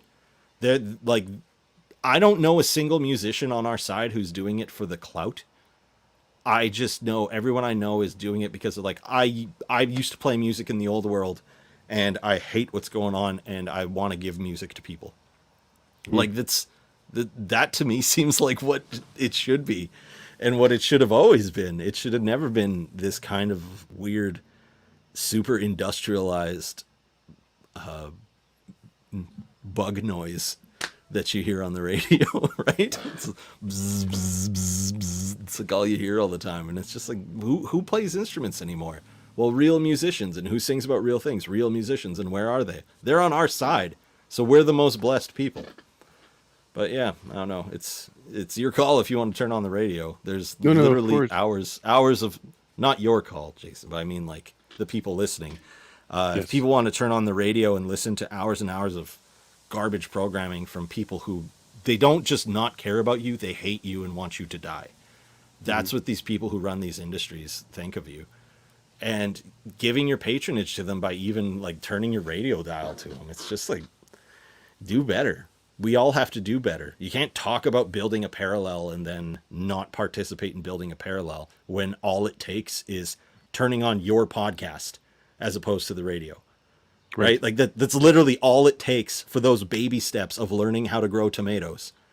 Right? If we draw that metaphor. How to water them properly. How to water, it takes a couple of years to learn how to water them properly, and that's when you figure out better way to entertain yourself, because people do need entertainment. People want to listen to stuff, but it just doesn't mean you have to listen to these radio hosts who are joking about people's vaccine injuries on their Twitter. That's real. Annoying. Yeah. There's that guy from Saskatchewan, the Bull. There is no real country radio in Canada except the Radio Arcade, which you can catch on my Telegram channel sometimes. But yeah, you're gonna help me bring some people on. Like I'm gonna get Steve. I'll give you all the contacts I have. They're all good guys. As far as I know, obviously some of them are to varying degrees. Some of them have varying interview capabilities. Like with me, you could bring me on and just like go take a smoke break for 2 hours, and I'd probably talk to myself long enough. Take over my show. They'll vote you in. I am a rigged election, I'm sure, though. That would be funny. We should put up one sign with just my face on it. Vote Jason Levine. I don't know. You're a coder too, so you might code something. I'll deep fake you, man. Yeah. People have accused me already of that, by the way. They're like, are you perfect. a deep fake? Yeah, you are a deep fake, man. That's true. I love it. It is. So am I. I'm actually a skinwalker, so it's kind of like the next step. Yeah. I'm going to look into that. I don't know. I'm going to look into that. There's a lot of funny TikTok videos of people doing skinwalker stuff where they're like, because like skinwalkers don't know how to do human things properly, so they try and emulate human things to try and blend in so they can eat you.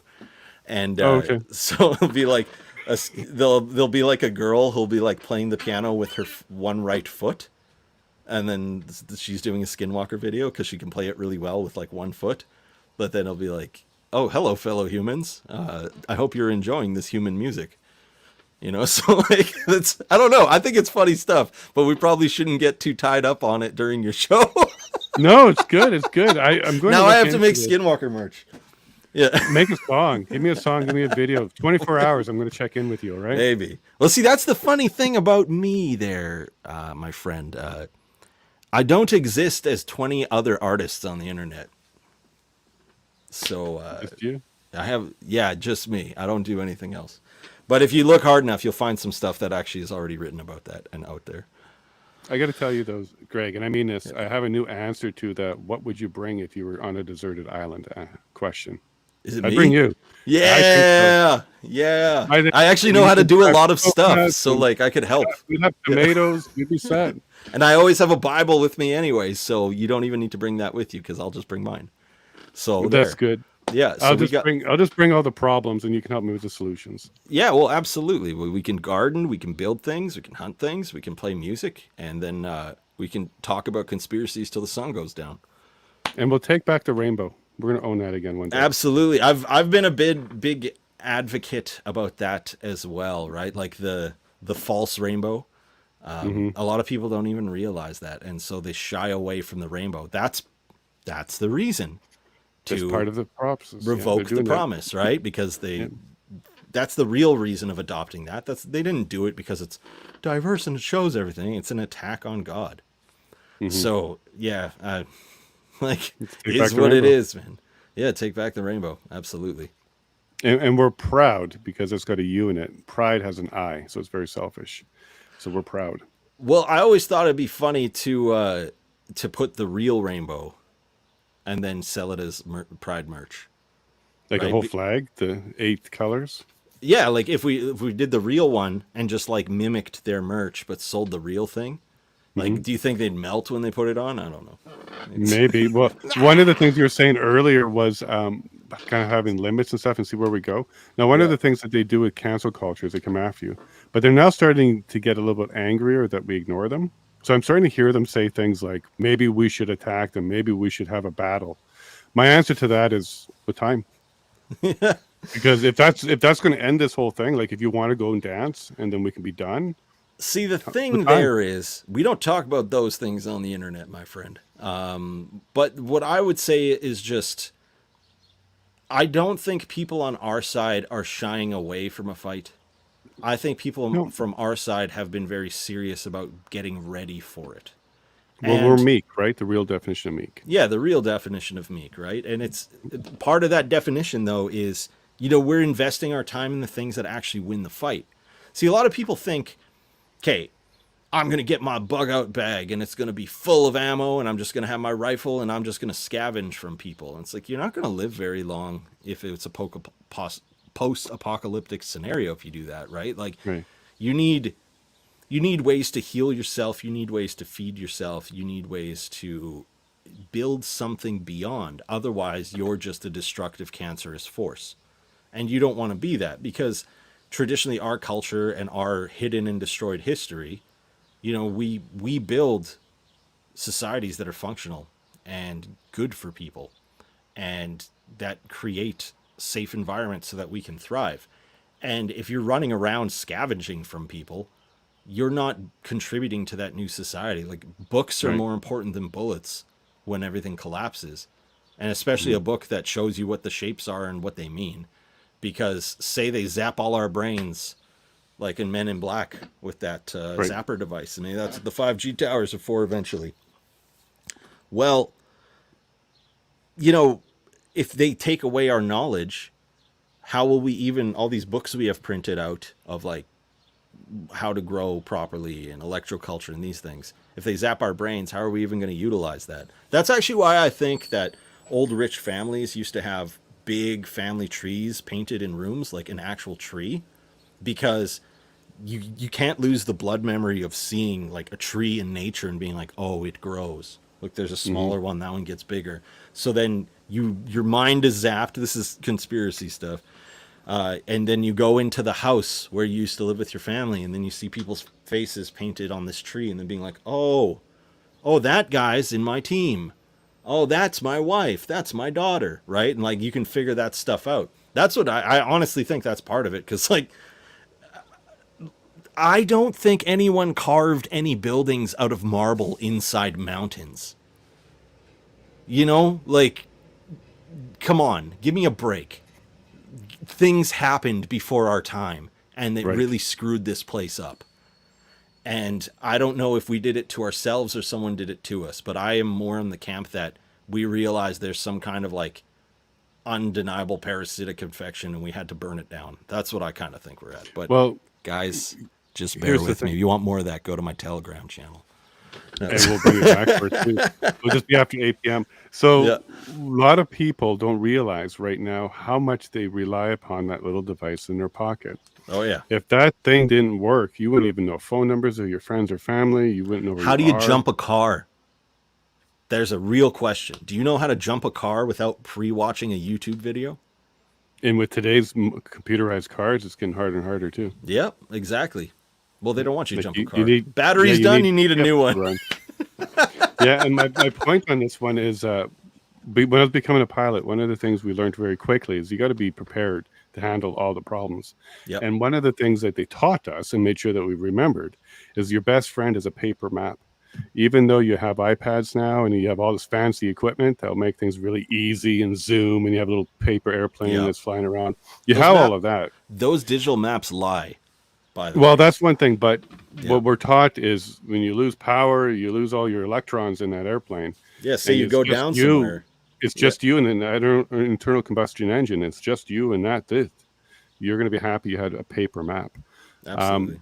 And I think what you're highlighting there is there's so many people out here today, an entire generation, have no idea where they are, who to contact, or how to do anything if that phone didn't work. Think about this one too. How many phone numbers do you remember? Not many. When I was a kid, And I still I'm remember embarrassed all the. about that. I still remember phone numbers from kids I met in kindergarten, grade 1. Yeah, Because the I learned older them. stuff. Yeah, but not Like, today. yeah, like I remember my friends that we used to go bike riding with, because I would remember the pattern and call them when we go bike riding. I'd be like, "Hey, I'll meet you there. Okay, let's go." But now, like it took me a while, but I remember my wife's phone number. I remember my own. I remember my mom, my dad's, all that. Like, no problem. But if the phone went down, I wouldn't be able to call anybody that I know, any of my friends, and say something happened where there was no gas and I couldn't get like 40 minutes up the road to go visit a buddy. Well, let me tell you one that you'll relate to. So for the first time, I spoke to Chris Lysick yesterday. So one of the Coos 4. Yep, The I big know one. Chris. The big Yep. guy, right? I know Chris. So he called. Yep. Yeah. He called me and we're talking. And I'm trying not to talk about his issues. I'm talking about his life. Yep. But he told me, like, the biggest shock to him and the biggest realization to him at the early onset stage was when they took away his phone and he didn't have it anymore. He didn't know anybody's phone numbers.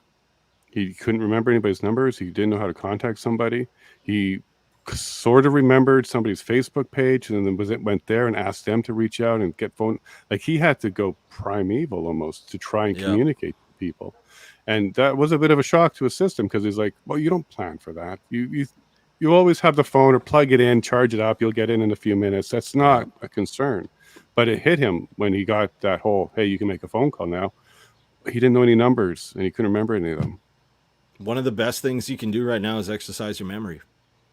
And by doing that, it's just like, okay, your phone is there and you have this crutch.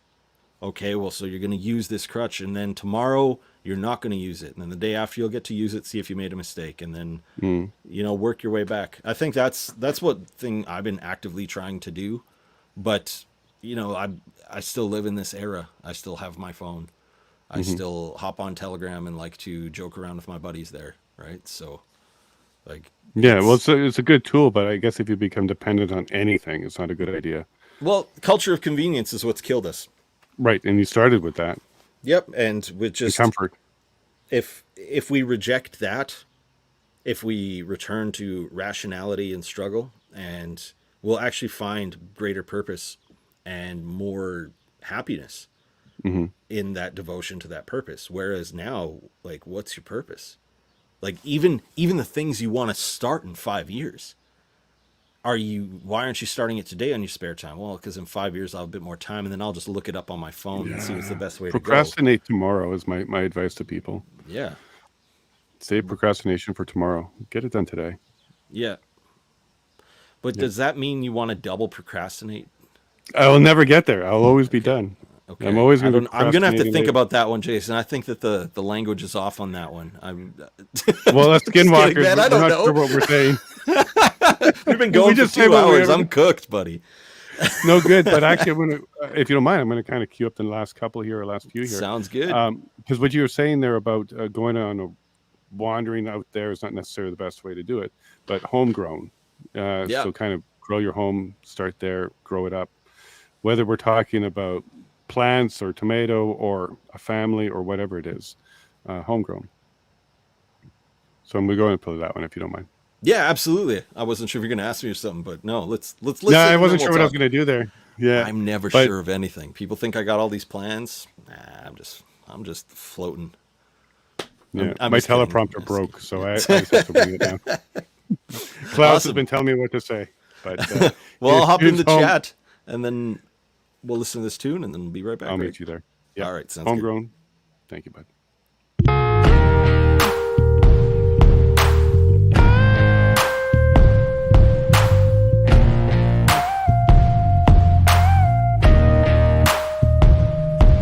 Well, it sure does seem like things are getting crazy out there.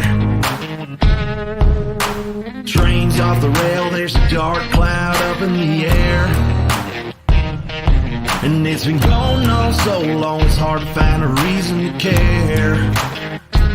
So I can get bent out of shape, or I can answer with a mile-long stare.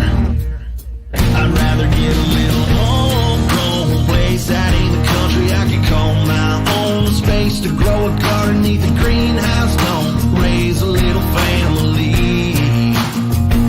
I'd grow a little homegrown, sit out on the porch, get a little bit stoned, watch the sunset behind my happy home. That sure sounds like heaven to me.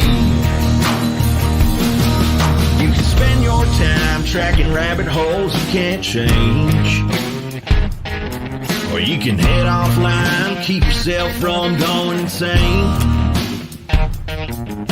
That don't mean you shouldn't be aware of what's going on, but you should know by now you're better off taking care of your own. Get a little homegrown place out in the country I could call my own. Space to grow a garden neath the greenhouse dome, raise a little family.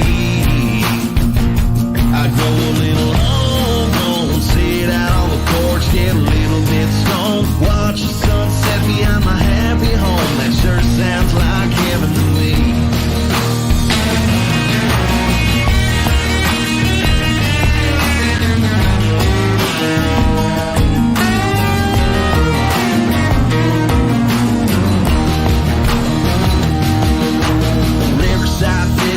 Country cook walleye, teaching my kids how to drop a deer with iron sights. Dirt road, no lights, local bar wing nights, beers with the boys and occasional fist fights. RC's scared of me, Olsen aware of me. Oh shit, bags free, stay away from me. Grown Manitoban with a heart like a lion, long teeth like a yo. Can you hear them dogs crying? Homegrown place out in the country I can call my own.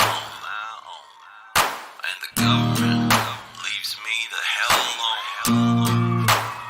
So I could grow a little homegrown, sit out on the porch, get a little bit stoned, watch the sunset behind my happy home. That sure sounds like heaven to me.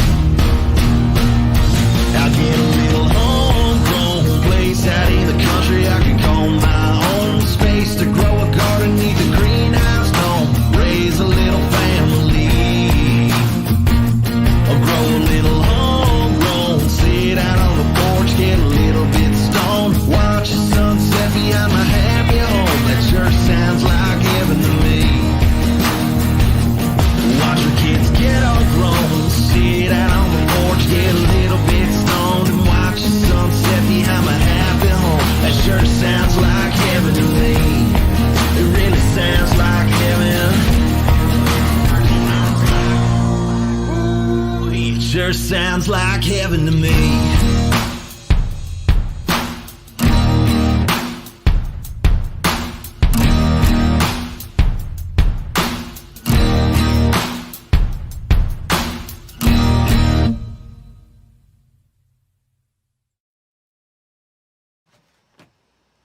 At a risk of screwing up my entire career, you make me question my sexuality. Well, no, don't say That's that. some good music. No, then That's I'm gonna have to quit. Music. We don't need more of those in this country. I don't know, man. This is good music. This is right good music. No, I get it, man. I'm glad. I'm glad you enjoyed it. I'm glad you guys enjoyed that one. That's I think that one's the crowd favorite. All you pot smoking degenerates love that one. No. It was more than just that too. You're talking about children growing and everything. It's about everything, man. It's the aspirations. Yeah. It's, you know how I said it's a spell casting language, right? Mm-hmm. Well, sometimes in my songs, I cast forth the spells of the things that I want to achieve. And that's kind of in this, right? Not that I'm saying I'm being a wizard, not that I'm doing sorcery or divining the stars. I'm just saying I have this voice, and with this voice, I can affirm the things I want in my life. And those are the things I want in my life, right? And it's funny because you don't need a lot to be happy. I have less now than I did a few years ago, but all the stuff I have, like, I value the time in the garden with my wife more than anything, right? So, like, that's what's important at the end of the day. And if it comes down to it that I got to sell the studio or whatever to get by, like, it is what it is. I hope not, but at the same time, I'll still be fine. I'll still always hold on to a guitar. I'll always be able to cut tunes. Mm-hmm. So I love it. yeah. Now, I titled this week Advocates Week, and I titled this one Musical Advocates. Do you consider yourself an advocate with your music? Are you sending out the message to rile up the troops and get people excited? Yeah, I think yes to that question is a simple one up front, but the the deeper result of the question, or I guess the deeper meaning behind it is, who am I rallying and what am I advocating for Right. anymore? Because What's the drum beat you got here? yeah, like when I started out, it was more, like let's inspire people, let's let people know, like, f these guys, they can kiss our asses, we got to rally together. And F now you I've make me? yeah, if you make me for sure. Yep. What where I'm at now though is kind of like I look at further to our original conversation where God has put me through certain struggles so I can learn, and now I'm at a point where I want to advocate for not just young men but mainly young men who are considering like a path in art or music, right? Like Mm, I want them to know you don't have to do the dumb things they tell you. You don't have to, like, you can maximum disrespect these people at these music organizations because at the end of the day, they'll do nothing for you because they have right. ulterior motives. And what you need to do is focus on, hey, if you want to make music, you start with a Telegram channel with 3 or 4 people in it. You play to those people. Chris Lysak of the Coots 4 was the first guy who would listen to my podcast on that show. I only So you started know how great he is then. I only started ever doing my podcast because I realized, like, hey, we need more content on our side. We need more people doing this kind of thing. But I'm not really a nighttime streamer. I'm not a get loud and yell streamer. I'm more of like, I like the radio. I don't like what the radio's doing, if that makes sense. I like Yes. doing a radio show. So if you've ever heard my radio show, it literally sounds like you're listening to radio. Like there's undertone music. I cover a couple topics. I talk about some things I care about. I play songs in between. And I started doing that because I wanted to entertain people. And my platform grew not just because I had the support of these other bigger streamers, but because I was making content that was meaningful and worth consuming. And a Mm, lot of people forget that when they want to grow their brand. They're like, oh, I'm just going to associate with this guy. I'm going to associate with that guy. I'm going to do things. It's like, but you're just trying to borrow. Don't borrow. Make something that's worthwhile for people to consume from you. So if you've got those 3 or 4 people or 10 people in your Telegram channel, make stuff for 10 people. You right. don't need to make stuff for the mass of people. You need to be like, here's 10 people. What's going to happen when you do that is one of those 10 people is going to go, man, this rules. I'm going to send this to a guy. Check this out. That person's going to listen to it and be like, hey, this guy like made this because you were interested. I'm going to check this out. That's how you grow now. And that's how you grow on Mhm. this side. Telegram has an algorithm. A lot of people don't know what Telegram is. It's like a message board app where you like message people, but people also have Mhm. message boards. And there is no algorithm in the sense that like if you post something, your thing is at the top of their little news feed and they can read it or not. And then it goes down and as you post something, it pops back up. The algorithm on Telegram isn't post tons and you'll get up there because someone will unfollow you right away. The Right. algorithm is make good quality content and then people consume it. It's what every platform should be doing, but they don't. They want to be like, well, this guy liked this story, so we need him to believe the other way. So we're going to put a bunch of stuff related to it about why what he liked is bad in front of Mm, him. And it's like, okay, well, on another platform, you won't be able to unfollow those posts because the algorithm's going to keep sticking them in front of you as like, did right. you see this? But on Telegram, it's like, yeah, F your channel, I'm out. And that's it. So it's a good place for now. And yeah, it's another evil part of the beast system, but it's a thing we can utilize to accomplish the goals we want to accomplish now. It's just like fiat currency. Like we don't like it, but it still will buy us the things we want, like brass and silver and homes and seeds for plants, and gasoline and things we want, right? So like we have to And an utilize album it for $20 USD. exactly. Yeah. $10 USD plus. Oh wait, 12 plus shipping. I don't even know what it's at, guys. I'm sorry. 13. I'm It's sorry. worth every penny. Just go buy 10 of them. You'll feel better. Someone actually did buy 10 albums. Not a joke. Yeah. I don't want to dox who, but I would say if you guys like coffee, you should go to Pro Patria Coffee and grab some coffee, because there's an awesome guy there who is also part of our greater community, and he has a really good quality coffee that you guys should check out. That sounds awesome. And everybody's doing coffee now. Would you do a Greg Arcade coffee with him or something? With branded? him, if he wanted to, maybe, but Yeah. I We need just some more of kinda that think merchant. this going space on. is super saturated, right? And I don't want to, like, I would do it with him because I would want him to utilize his part of the space. But we I need don't, some dag good coffee soon. some tag good coffee. That's a pretty good one. One sec. It's recorded. You can watch this later. No, hold on. So, yeah, we got to do 24 the coffee. hours, there'll be We a gotta song. Get the coffee done. Dag good Get coffee. the Yeah. URL. Get the .com. copyright going so Jason can't have a piece of it. Yeah, no, I'm just kidding. Dag good coffee. Awesome. I know man. there's a bunch of people in this chat right now. They're like, "Yeah, sign me up for the monthly subscription. I'll buy that." And I'm Yeah. not. I would too. Can you tell me what made you write "Go Down Swinging"?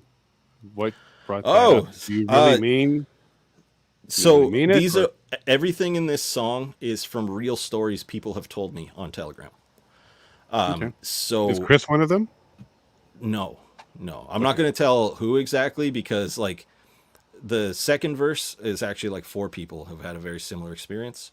Okay. And more than So that you- as well too. And same with like the first verse. It's like, that's based on like maybe 20, 30 different girls I know who have had similar experiences, but not necessarily like living out of their car by a motel, but still like Right. worried about where they're going to live and things like that. Right. So the song, like when I started out and I wrote Rally on Me, I realized it's like, hey, things might not be that good, but we can stick together. And as I finished that song and I started to continue on with the writing, this one came to me, and it was really about who's going to tell our story, right? Like, That sounds like the end of Hamilton. Did you watch that? Who's going No. to tell the story? I didn't. I don't know what that is. I'm sorry. Well, there you go with the Rolling Thunder. You're taking the term someone else used, but you didn't know about it. But yeah, I understand what you mean. Yeah, and like the thing about it too is, so you've got these. I started seeing. Okay, so you got Chris Stapleton's stupid bluegrass band, the Steel Drivers, had that song like something about staying 6 feet apart, and then the same thing with like Luke wow. Combs, something 6 feet apart. And I remember people I used to associate with when those songs came out talking about like, it's just such a good song, man. And I was just like, that's like gay, like glorifying this and being like, oh, this is really impacting me. No, what's really impacting me is the fact that your perception of this event is putting restraints on how I get to live my life because of your own fear. And because of the fears you succumb to, not only did you poison yourself, but you poisoned our society. And so that's real pain. And who's writing about that pain? Like metal bands? Yeah, it's pretty much it. It's me, but there's other guys on the way. Because one thing that's Steve cool Hansen. too is, yeah, you lead the way, right? Like on some topics, you lead the way. And I hope 10 other people write a song about this, because you know what? That one got a lot of plays really fast. And a lot of people really like it. Because YouTube might only have, I think, like 3,000 plays on it. But if you look at the plays just on my Telegram channel, like that's at like 6, 7, 8,000. Like there's so many people who are feeling what we're feeling. And I don't want to necessarily, like, I'd love to have the racket on this, but I can't, because it's not my story. It's not something that I can copyright and then copy strike people if they talk about it. I don't believe in that in the first place. And second of all, there's so many more of us who've been through this, and they want to allow people to know that we're out there, that there's so many in our numbers. And so tell that story. Like, don't just write a song. Don't just write a love song unless you really mean it. Right. And if you do maybe you write 10 love songs, but what's it going to kill you to write one song about something you're really feeling, and taking that chance and putting yourself out there and being like, hey, you know what? Like, what happened the last 3 years was really messed up. And maybe that person took some vaxes. I said it. Don't pull the stream. I said taxes. Back. Taxes. I hate taxes. You're not talking about taxes. You're talking about taxes. I love taxes. Hate taxes. Hate taxes. So like, okay, I screwed it up. Oh yeah, but why don't you tell a story from your perspective? Why don't you guys say you're sorry? Oh, we want amnesty. Man, heck no. Health, yeah, I'm on our side forever, and I'm never going to apologize for for standing our ground, for doing the right thing, for doing the scientifically verifiable right thing. Like, yeah, but you didn't do it at the same time because it was for everyone else. It wasn't for everyone else. It was for yourself, you fearful little beep, beep, beep, beep. guy. You know, like, and it's fine. You did that. But live with the consequences of it, and live with the consequences socially of that. Knowing that me and all these people on this side of this conversation, until you realize like, oh shit, like this really was awful, that what happened to these people. Like, we have to make amends for this, because how many years of their lives are gone? How many years of the Coots Ford lives have been stolen from them because of cowardice in the Canadian government and in law enforcement? Literal cowardly agencies that should just be shredded apart, minimal everything. That's all that should happen, as far as I'm concerned. Because after this Coots Ford nonsense, they're out of control, and they should be shredded apart. And you know what? Why don't we just put a bunch of like nice guys who got fired for not taking the thing? Why don't they just go be the skeleton crew while everyone else has to go to jail for as long as the Coots Four did? Oh, right, because they haven't been in jail yet. They're in remand, which means they don't even have as many rights as a prisoner. I've been explaining that out on our show. They can't have conjugal visits. They can't. There's a whole bunch of things they can't do. There is a whole bunch of stuff too that like the sweet Granny McKay told me, and other people like Jacqueline. I know Jacqueline's in the chat right now. Jacqueline's in the chat, yeah. Lots of love to you, Jacqueline. I know that you've been through it too. And a lot of people down in Coots, like, the government intimidated citizens for their own goals. Well, Greg, now that I know that you're friends with Chris Isaac, can you join us on Friends and Family next Friday? It's in the morning. But we have Jacqueline on, and we have Granny's on. Granny's on every day with us. Maybe. So, like, the thing is, okay, so I know Chris loosely through Telegram, right? Like, I can't say fully that, like, you know, it's like not like we hung out every weekend, not these things, but we would talk. That's not what it's about. It's about just having good conversation about the men they are. The thing is, though, you could kind of see like how crazy I'm getting right now, and I don't want to fed post on your show, but it's like if I go on that show, an avid viewer. They're here every time. Don't worry about it. Well, what else do they have to do? They write reports for the RCMP so the RCMP can laugh at what they do. That's literally what a whole bunch of RCMP officers I know told me. Jacqueline, tell him to come on. He'll come on. Well, I know former RC guys who all left because of this stuff too, and they're just like, yeah, really? CSIS is a joke to them. I wouldn't mind talking to some of them, by the way. I'll see. A lot of these guys are keeping real quiet, and I don't think they want to like necessarily dox who they are, right? Sure. Anybody that contacts. Sorry, go ahead. You work. Well, I was just gonna say they'll reach out to me because like.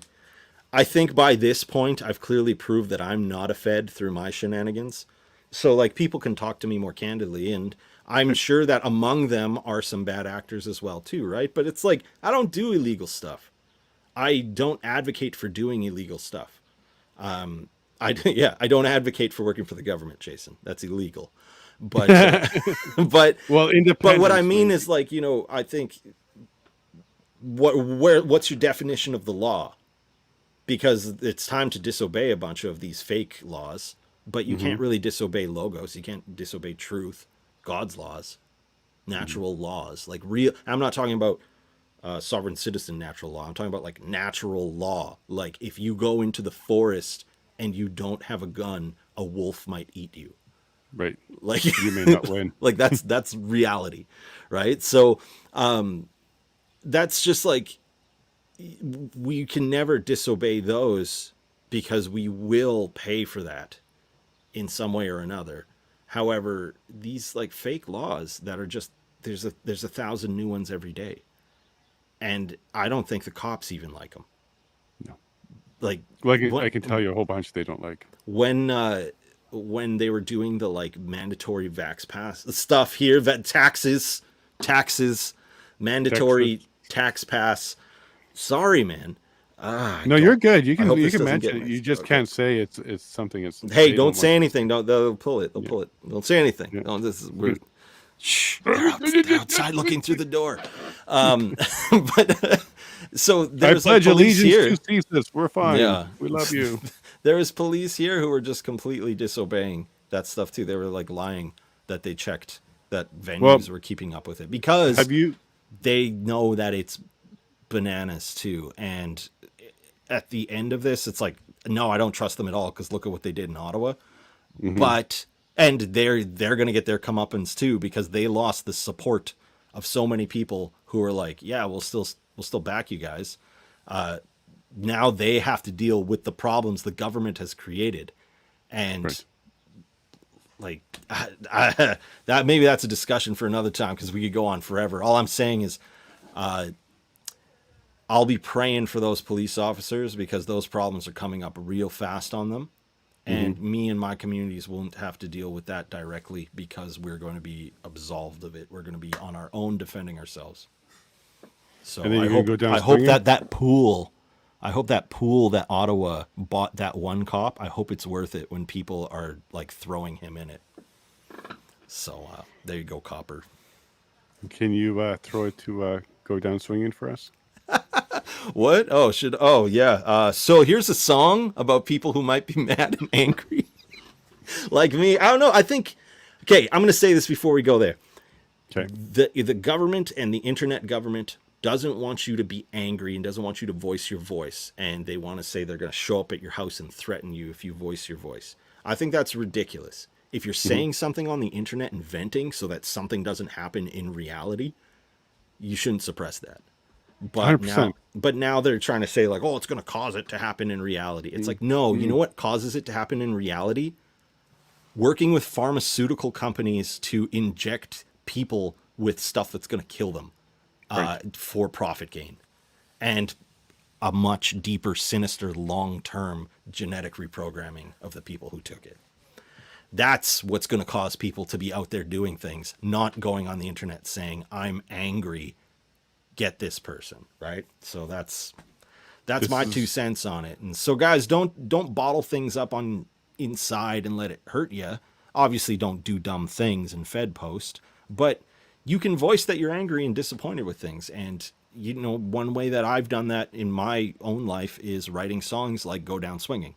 Go Down Swinging tells some of the anger that I've personally experienced, and people who listen to my music have experienced have reached out to me and told me their personal stories. I didn't even ask them to. They just did because the songs I write speak to them. So they speak to me. And that's like my super high autistic way of talking to people. I write songs and share it with them because like, it's just who I am. And so, yeah, I hope you guys enjoyed this tune. If you do like this song, if you liked Homegrown, if you liked Great Awakening, those are all songs that are going to be on my upcoming album, The Soundtrack to the Collapse. You can go to gregarcade.com. That's GREGARCADE.com. You can buy an album and help support me and keep doing what I'm doing because that money bleeds into the other things I do and I help other artists as well too. So, yeah. You can buy 1 or 10 and pass them Buy out. 10, please. Please. Everybody buy 10, please. And remember to go down swinging. Here we go.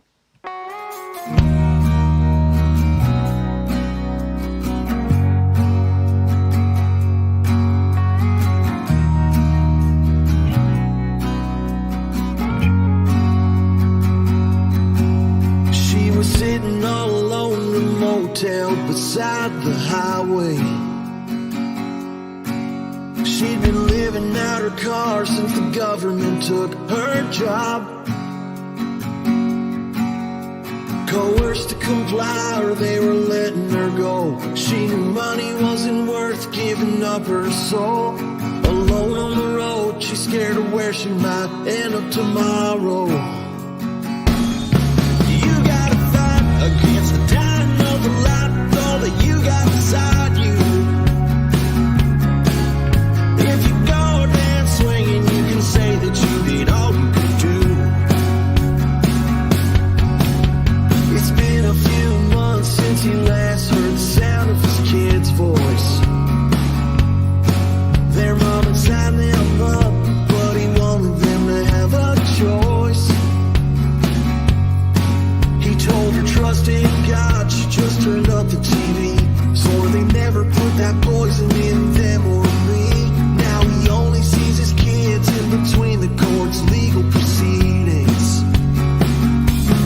You gotta fight against the dying of the light with all that you got inside you. If you go down swinging, you can say that you did all you could do.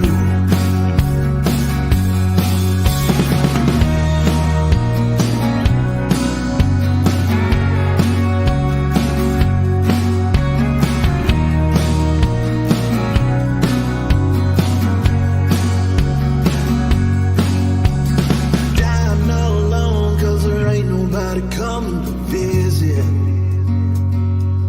Doesn't know his family's outside 'cause the hospital won't let them in.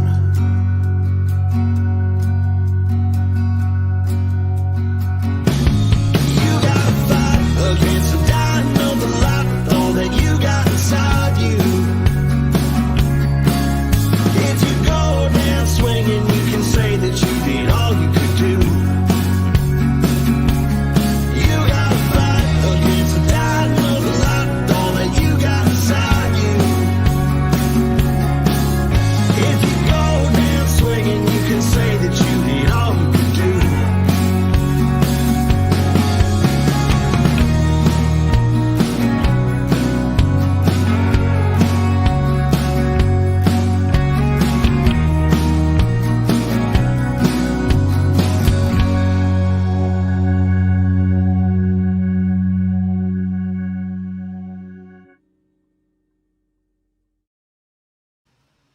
Oh gosh, the hospital part that gets me each time, because I interviewed a pastor. His name is Pastor Adam, and he had that happen to A him. lot of people had His that fifth happen to them. child.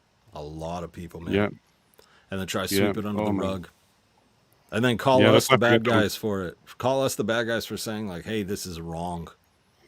You know. Oh, So, brother, yep. that's our anthem, man. This is Well, why I'm we glad do to what hear we do. that, man. It's yeah, it's crazy. Like I do a lot of things, so switching gear sets me off pace.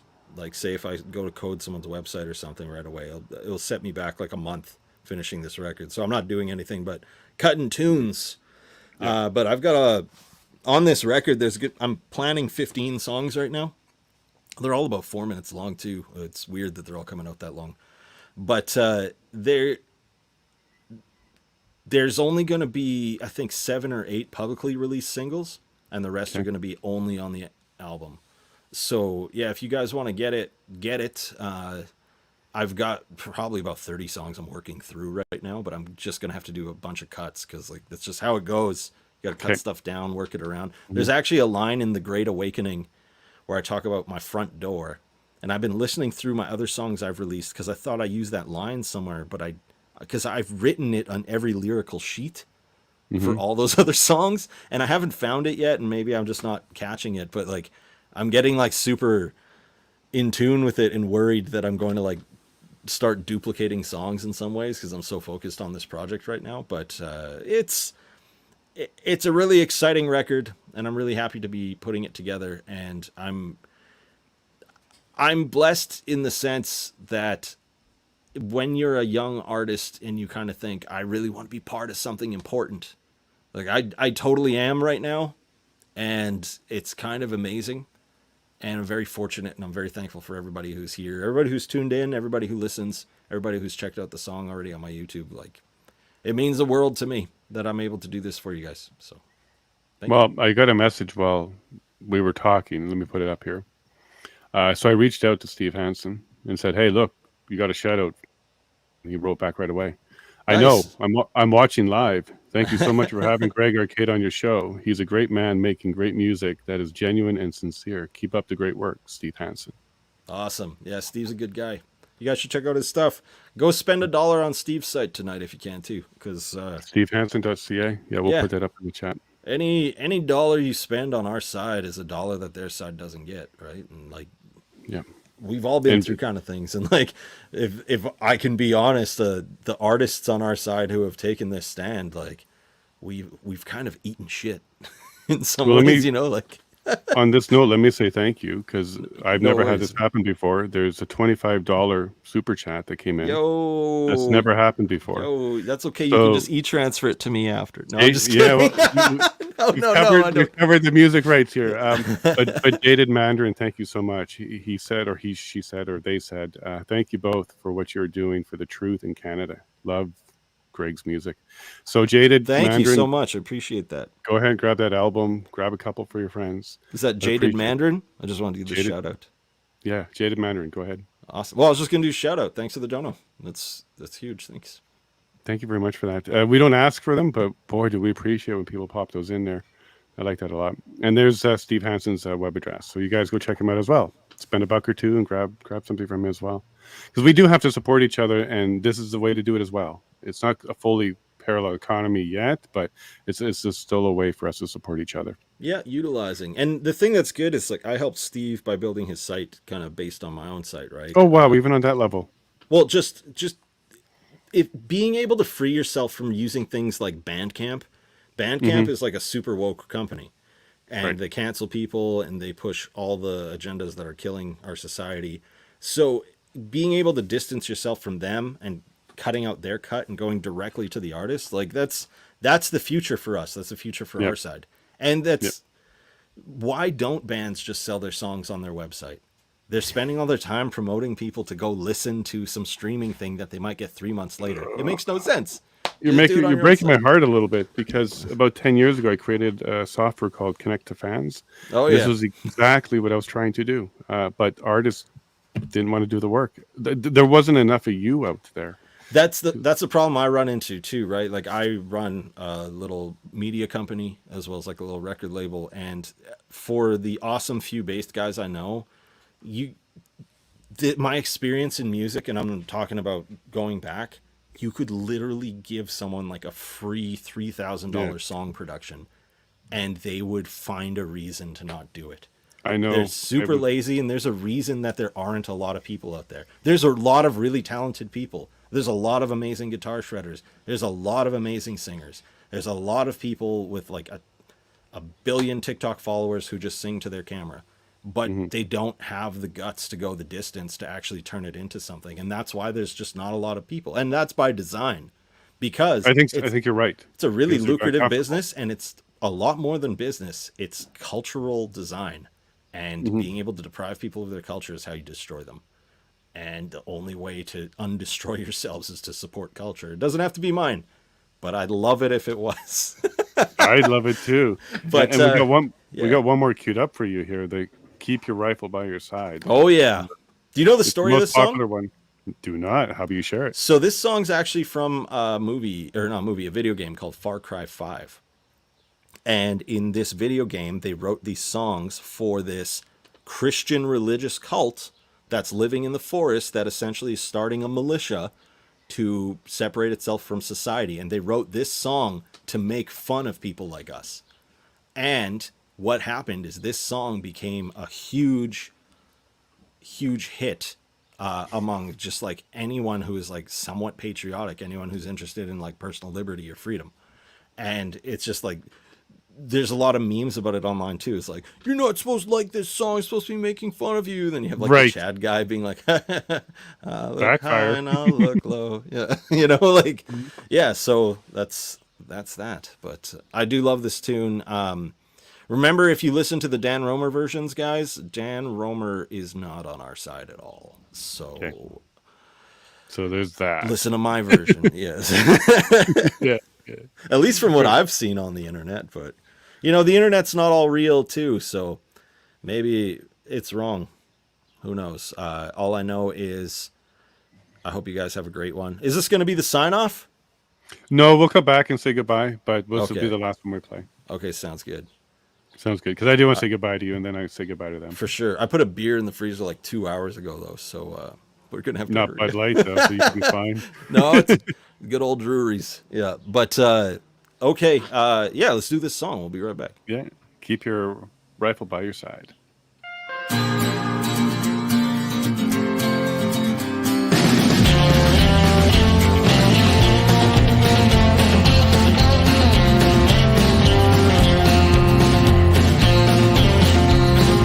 They'll look high and they'll look low. They'll look everywhere we go. But when the sinners find us, we won't hide. They'll come loud and they'll come fast. We'll shoot first and we can last. Keep your rifle by your side. Singing, oh Lord, this earth was made for us. Singing, oh Lord, this sinful life just ain't enough. So we'll take a stand, 'cause we must protect this land. Keep your rifle by your side. They'll come day and they'll come night. They'll have our children in their sights. But if they don't have faith, their eyes are blind.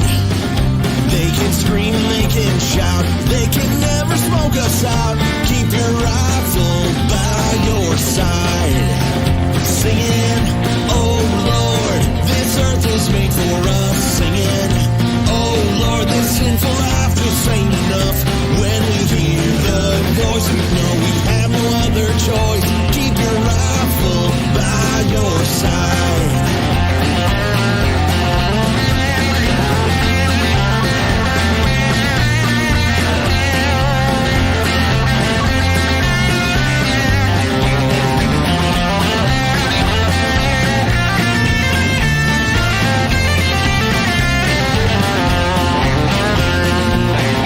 They'll have bombs and they'll have tanks. They got money in their banks. But we won't fall as long as we can fight. They'll go on and preach their hate, but they won't get past the gate. Keep your rifle by your side. Singing, oh Lord, this earth was made for us. Singing, oh Lord, this sinful life just ain't enough. When I see your face, I know I must protect this place. Keep my rifle by my side. Singing, oh Lord, this earth was made for us. Singing, oh Lord, this sinful life just ain't enough. When I see your face, I know I must protect this place. I'll keep my rifle by my side. I keep my rifle by my side. Keep your rifle by your side.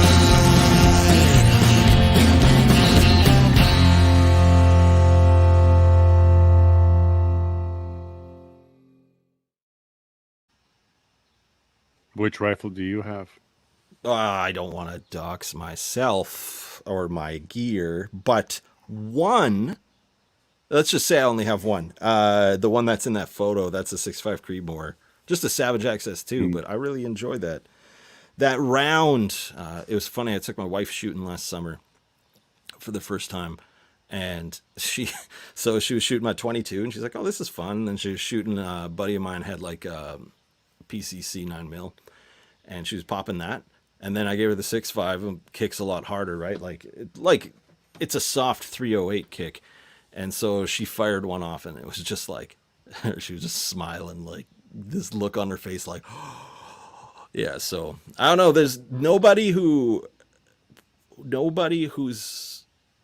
okay, wait. Anybody who's trying to take guns away has never shot a gun, because you realize that it's fun. It's a tool. It should be respected.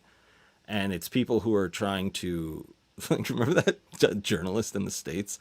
I shot an AR-15 and it gave me PTSD. It's like, oh, that gave you It could be PTSD? true, but- You should give up. Like, you should just give up, man. Like, this is not the hardest thing you're going to go through in life. And if that's going to affect you for the rest of your life like that, you should give up. You should go second time and then get a little stronger. Yeah, I don't know. Like, it's just, that stuff's just so funny to me. Like, taking the guns away, which isn't going to happen. Nobody's going to give them back. Nope. Cold dead hands, right? Cold dead hands. Yeah, and it's just like the thing is, the only things that happen after that happens are bad things, and the only people that those bad things are going to happen to are the people who gave them back. So just don't. And it's like, well, we're going to come take your stuff. It's like, I got them hidden in 20 spots. Like, you can't. You know, Well, like let me give you a realization that bothered me just the other day. We were going through the evidence for the Coos guys, and then there's a vest on the table. Yeah. And I looked up the laws in Alberta to see what the laws are. And it's simply, if something can penetrate, it's okay. But if it can be stopped, like a plate or Kevlar, you need to register it. You need to get permission. There's a whole process to get a permit to have a vest. The realization is, well, it's the government who needs you squishy. They don't care if it's your neighbor's bullet you're stopping. They only care if it's their bullet you're stopping. Oh, yeah. Therefore, this voluntary compliance that we're doing on just this vest law is ensuring we're squishy if they want to make us hurt. So by agreeing with their law, we're actually giving them a target and destroying ourselves. So there's a super funny thing about that is just like, okay, so it's banned if it stops a bullet. Okay. Is steel banned? No, but you put it together and you broke a law. Yeah, exactly. That's what I mean. They're going to ban everything that stops a bullet. Well, my point is, why are you complying? Work, you know? Yeah, my point is, why are you complying? Because you're letting them set the rules of the game that make you lose. So it's like playing football, but they make all the rules where you can never win. Well, part of it too, though, is the PSYOP of the CCFR, which is garbage. They're a garbage organization. I don't care if you guys are mad at me for saying that. All that. Well, I had Tracy on last week, so. Well, she should try harder. How about that? Because what about this? Well, they're taking something away, but what about our sports shooters? It's like, I don't give a fuck about sports shooters. What about the government coming to kill me? Because they already started to do that. That's the reason you don't give it back. I don't need to dance around the issue. I have a penis. I'm willing to say what's wrong. You guys don't like that? We're going to come take your stuff. I'm not doing anything illegal. I don't do illegal stuff. But if the government were to do something illegal, like try and steal from me, then I guess that's the point that everyone has to start doing illegal stuff.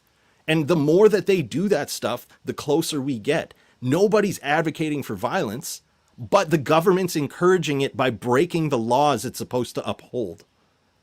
That's what's happening in this country. And maybe if the CCFR started actually making not propaganda, but media that highlighted that fact. How about media that highlights every single gun grab is always followed by genocide? Like, it's always happened, right? Every time communism happens, there's genocide. That's just something that happens. That's point. We haven't tried real communism yet. Maybe you've tried it every single time. And that's what it is. To Chicago, don't you? Just point him to Chicago. They have the toughest gun. Well, Chicago's insane, man. Like, the gun crime stats there are crazy. But that's part of the design. That's part of the gun grab idea. If we create these environments where there's this high crime, it doesn't matter if we take away these 8 city centers from the gun crime rates and then show that, you know, the United States is like the safest place in the world for gun crime. They don't care about that. They're just trying to foment a narrative. It's the same thing up here that, like, the CCFR isn't fomenting narratives. They're just happy to take money and keep being an organization that takes money. It's like, you guys want a better newsletter about firearms and firearm rights? I could probably start that for you by next week. But you guys would have to sign up and actually pay for it because the CCFR gets a lot of money and I wouldn't. And that's just kind of like, that's the conundrum we're in, right? How many more free things does their side have to start before the normals figure out, like, oh, there's better options? So yeah, I'm not a CCFR supporter. I think that they're actually do more damage than good. So Tracy, if you're watching this, we're just not cool. That's fine. But yeah, they also are dealing with 2 liberal parties. One calls themselves conservative, though. Yeah, of course they are. But the thing is that they're playing by their rules. See, they're like, there was that video, was it Rempel Gardner, like, where she was like giving her free stuff, or was that Candace Bergen? It was Rempel Gardner, I think, where they're like, CCFR was like giving her a bunch of like hats and stuff, and they're like sitting around like a couple wine ants, just like, oh, we're friends. It's like, that's not what your job is. Like, your job is supposed to advocate for us and show that we're like a large enough segment of the population that we can actually change votes. How about cast a vote forward that all firearm laws can only be voted on by people who are legal firearms, who have the license, who have an active license. How about that? So, pal, you have to have your pals to play. You have to have a pal or an RPAL. I'm fine with people having a pal, by the way. I loved taking the course. I don't think, like, even when I took my class, there was like a guy who kept showing up, like ours was 2 days. He showed up late the first day and the guy kicked him out, and he tried to show up the next day. And guys, like, you're not getting your license at my school. Like, you can't even be bothered to show up on time. And it's like, I was there like 30 minutes early, I remember. And like, I was like that nerd at the front of the class, like, that's what this is. That's what this is. And like, it's like this old grandma was just like sneering at me because she had like questions, but I kept answering them. And, but that's good because everyone who was there, you know, that was the first time they picked up like a deactivated 22 and like worked the bolt and then put like the snap cap in, right? Like, that's good. So they didn't, like, I have no problem with that. Take 1 8-hour course for that. Sure. It's the same thing with driver's license. I don't think we should have graduated driver's licensing, but I think we should have licenses because like people should have to pass a really easy test to go. And take this one more step further. Yeah. Like the PAL test isn't hard. It's common sense. And it's the same thing with driver's test. It's the same thing with like, I don't know. Should we do this with voting? Should you be passing a test to vote? Probably that test should be, do you own more than like 4 acres of land? That's how it used to be. Property owners, used to be the only voters. That's probably what it should be. And like, I would lose my vote in that sense because I don't have that much. But like, you know, like weaponizing the vote is exactly what they want to do because it's just pandemonium and like free cash for everybody who's abusing the system. Like, I say this quite often, just in like friends chats and stuff, where it's like, okay, everybody likes to say that Stephen Guilbert, I don't really know how to say his name, Guilbert, the environment minister, that he's like, he's a former criminal and he's like a terrorist and this. And it's like, I don't know, man. I look at that picture of him getting arrested that day, and I look at a picture of him as the environment minister, and I see a guy who said, I'm going to burn this place down, and who actually followed through on what he said. And that's what I see when I see it. Like, I'm just being rational, you know, like, I don't know this guy. By default, I don't like people I don't know. Like, I've just learned to be like that, but it's just like, I don't know. Like, if I was trying to do something I really believed in and I got arrested for it, and then I managed to get myself elected by being backed by like a weird shadow government, would I do anything differently if I was in this guy's shoes? I don't know. He seems to be going after the people he hates. Seems like he's going par for the course on his behavior. So people get mad. That's part of the distraction. You're supposed to get mad and distracted at him. You're supposed to get mad about these firearms laws they're trying to pass, instead of just being like, oh, okay, stack 'em brass. That's it, right? Like that's the reaction. Because if everybody just went and started buying brass and guns, even the firearms sellers industry could become advocates for it and being like, look how much money we're losing from the economy. You know, like, there's a talking point, but there's so much to this topic, I guess. We're gonna have you back. Oh, and before I go, the same thing about the licensing. I'm like 50-50 on licenses because I think like you shouldn't have to have a license to do anything. But at the same time, I understand licenses, and I'm not like naive to the point of like, you know, like, I know hunting tags, that makes sense because like we shouldn't like decimate environments and then have to like reseed animals, you know, like I understand that kind of stuff. And same with like taking your hunting test. Like, yeah, there's some stuff you should know, so you don't just walk out in the bush and just start like capping deer and dragging them home without any dignity. Like, that's messed up. Like, so I'm 50-50 on licenses, but at the same time I lean towards, and I've had a great time on this show. Sorry, oh, wow, thank you. I needed to address that license point so people didn't think that I was like the worst. We don't like leaving hanging chads around here. We want to complete. You need a license for natural health products in this country. No, you know what that license is? I was born with that license. So, Absolutely. God given. Yeah. God given. So what I'm going to do is I'm going to say thank you to you, and I'm going to play The Great Awake again, and we'll close with that. But I'm going to have you say good night, and then when I come back, I'll do my goodbye, and then Padge, you can stop with the chat, put the kids in the car. We got to go. Taking them into town for dinner. So I got to run to dinner too. So and that beer that's in the freezer. So. Absolutely. Send me a picture if it froze, by the way. I will. I'll send you a picture of the homebrew I bottled today too. Please do. Yeah, I make hard cider. But anyway, thank you guys so much for having me. I've actually had a blast. Sorry if a couple of my topics got a little dark or bum you out. No, this is great. I want to bring it back. We're going to do something on a Saturday where we can talk more about that.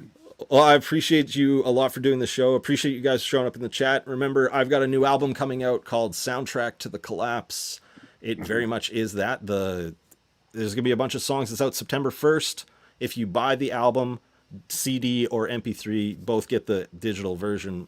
Just the CD will be mailed to you when the album is released, a little bit after September. Everybody gets an email on September 1st. You'll get like a play page. You'll get your own private page. And I'm going to try and get a button on that page, but if not, you can always bookmark it on your device. So you can just click on your phone and it'll just take you right there and you can start playing it. Cool. So there's that. There's merch up on my website. I'm hopefully going to have the store up soon. There's going to be a fundraising section where I'm going to have just like a couple bits of merch to support a couple little funds. One being, I haven't even asked Operation Rescue if this is cool, but I don't think they're going to be upset if I just start sending them money. So one was going to be Operation Rescue for the Coots 4. One's going to be Canadian Frontline Nurses. I was going to get like a trucker hat with just like a little red cross. And these things are things I'm not going to keep money from. I'm just going to send it to them as like a way that I can fundraise because like I don't have tons of money, so I can't really give them too much of my own. But if people want to buy this way and they've already donated another way, it can help encourage additional. Another one's going to be for baby Ryan Gosling, my goose. I'm the goose godfather. Daryl Inkster up in Dauphin, Manitoba. Awesome guy. He found this baby goose that was abandoned. So he's been taking care of it and raising it very humanely. So anyone who buys their baby Ryan Gosling merch is going to help buy that. I'm just going to send the money to Daryl to spend on the goose. No problem. So like, if it's food or if it's toys or like, a watch bucket he can swim in. Like, that's funny. So, yeah. And the proceeds of this go to Operation Rescue as well. So proceeds will go to each one, right? So like for me, this is going to Operation Rescue. Oh, okay, cool. Sorry. No problem. I was trying to plug as well there. And there's other merch too, like there's shirts and there's hats. There's other albums you can download digitally.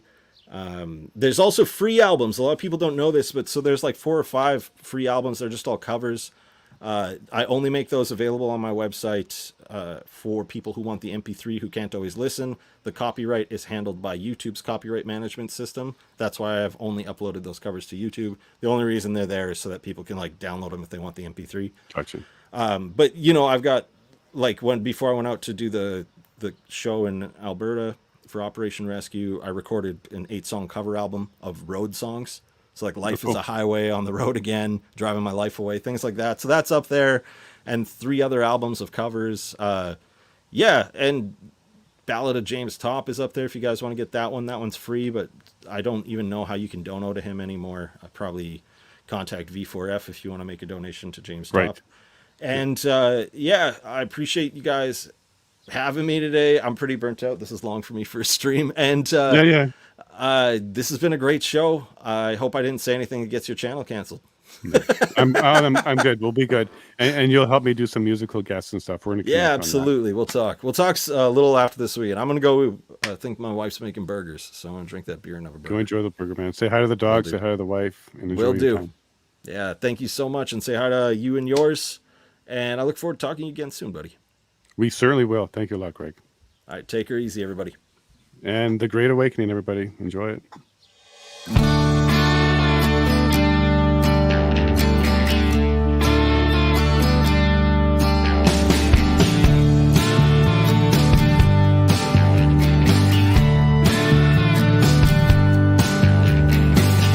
Things are not what they seem to be. Things are not adding up to what I was led to believe. Listening to your heart is the key to not being deceived.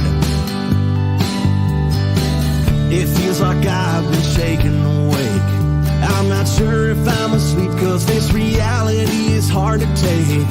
It doesn't feel like you'll be okay. Am I living in a bad dream? I know deep down inside I'd rather bathe in the truth than run and hide. Waking up to the lies of what's been going on. The darkness turns to light and I can see what's right and wrong. Whose side I'm on, how I can carry on now that my old life's gone. It's great to be awake with the rising of the sun.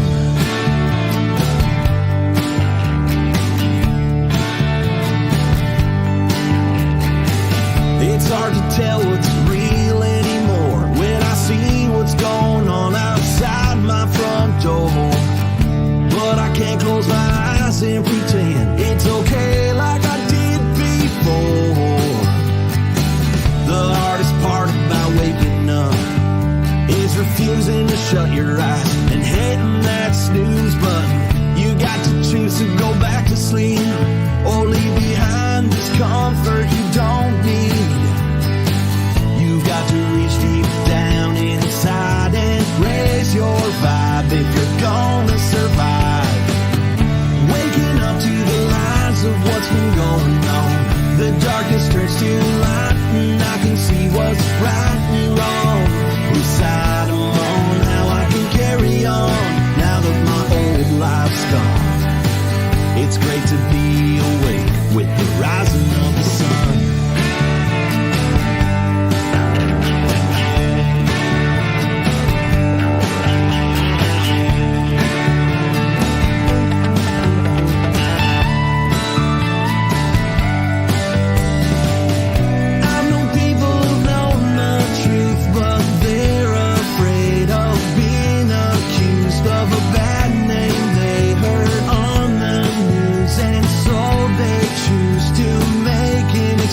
Well, I refuse to take that abuse.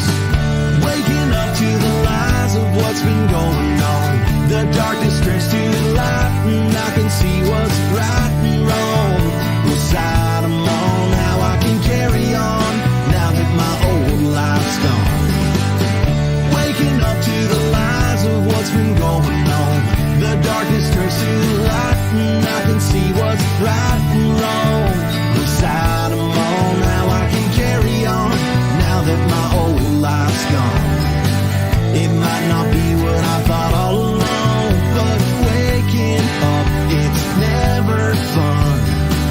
It's great to be awake with the rising of the sun.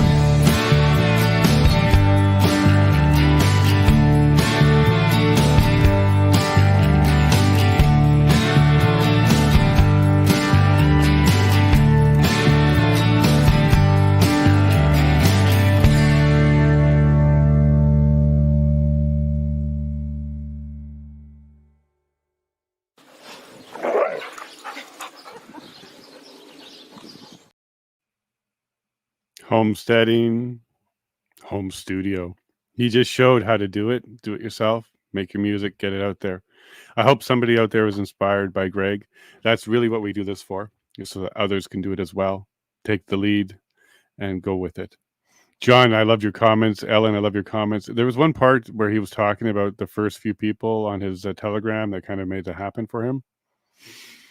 Weechie, Prairie, Ellen, John, all of you. You know who you are. You were there in the POEC days and you're still here. You watched us grow and we're still growing. We're homegrown, right? That was one of his songs. That was a lot of fun. I can understand why Casey Kasem was a happy guy, because he got to be around music all the time. And when the music has a message that we can agree with and it inspires us and it helps us get one step closer to that Canada that we once knew, so many birds with one stone, not just two. You're inspiring another generation. You're inspiring the current generation. You're giving us a mission. We have a goal and we got to beat. That's the Canada I love. I wasn't joking when I said, is that our new anthem? Because he's got the message and he's got the beat. And I didn't plan it. I did ask. He was a little shy about doing something live, but We had one person say, my favorite song is, and he said, all right, let's put it on. That's Canada for you. I know you love this one because I did. I really loved this episode. So we're going to find a way to bring more music in. So Zahena, thank you so much, because we did that cross Canada thing with you, and you had a new song come out. We played it, and that was kind of the seed here, Zahena. So now we're going to have more music in this show, and we're going to enjoy it together. So I'm really, really happy that Greg joined. We're going to have more. Steve Hansen, get ready, bud. You're going to be coming on. And there's more. We know more. I got some more artists. We're going to bring them on. So I hope you enjoyed this as much as I did. But I got to go feed my kids. We're going to go into town. We're going to have some nice dinner. Get ready. And if you're in Drayton Valley, come and meet us. We're going to actually be at the fundraiser from noon till 5. It's right by the it's on Highway 22. It's the United Farmer something. Look it up. Drayton Valley. I'll be there. Dr. Mackus will be speaking, and some other people will be there. So come hang out for 5 hours. If you're in the Drayton Valley area, you'll come find me, and I'll be there. And if you don't know where it is, go look at my Twitter, go look at my Facebook. I'll post it because I just screwed up the location there. But I'll get it to you, and if you want to come meet me, I'll be there. Dr. Mackus will be there. A lot of freedom fighters will be there, because we're here to support the Coots 4, raise some money for them. Justice is expensive. Freedom isn't free. But $10 here, $20 there, $100 there, we'll get it done. So thank you very much, Greg, for the proceeds to Operation Rescue. Anybody else that wants to do something like that, let me know. We'll put you up. We'll get you some attention on what you're working on, because, we're all in this together, and we're going to rescue. So thank you very much, Greg. I really appreciate it. Thank you very much, chat. You guys are amazing. We had a lot of fun. And now we're going to leave with Zahena. You have yourself a good night. I love you all. God bless.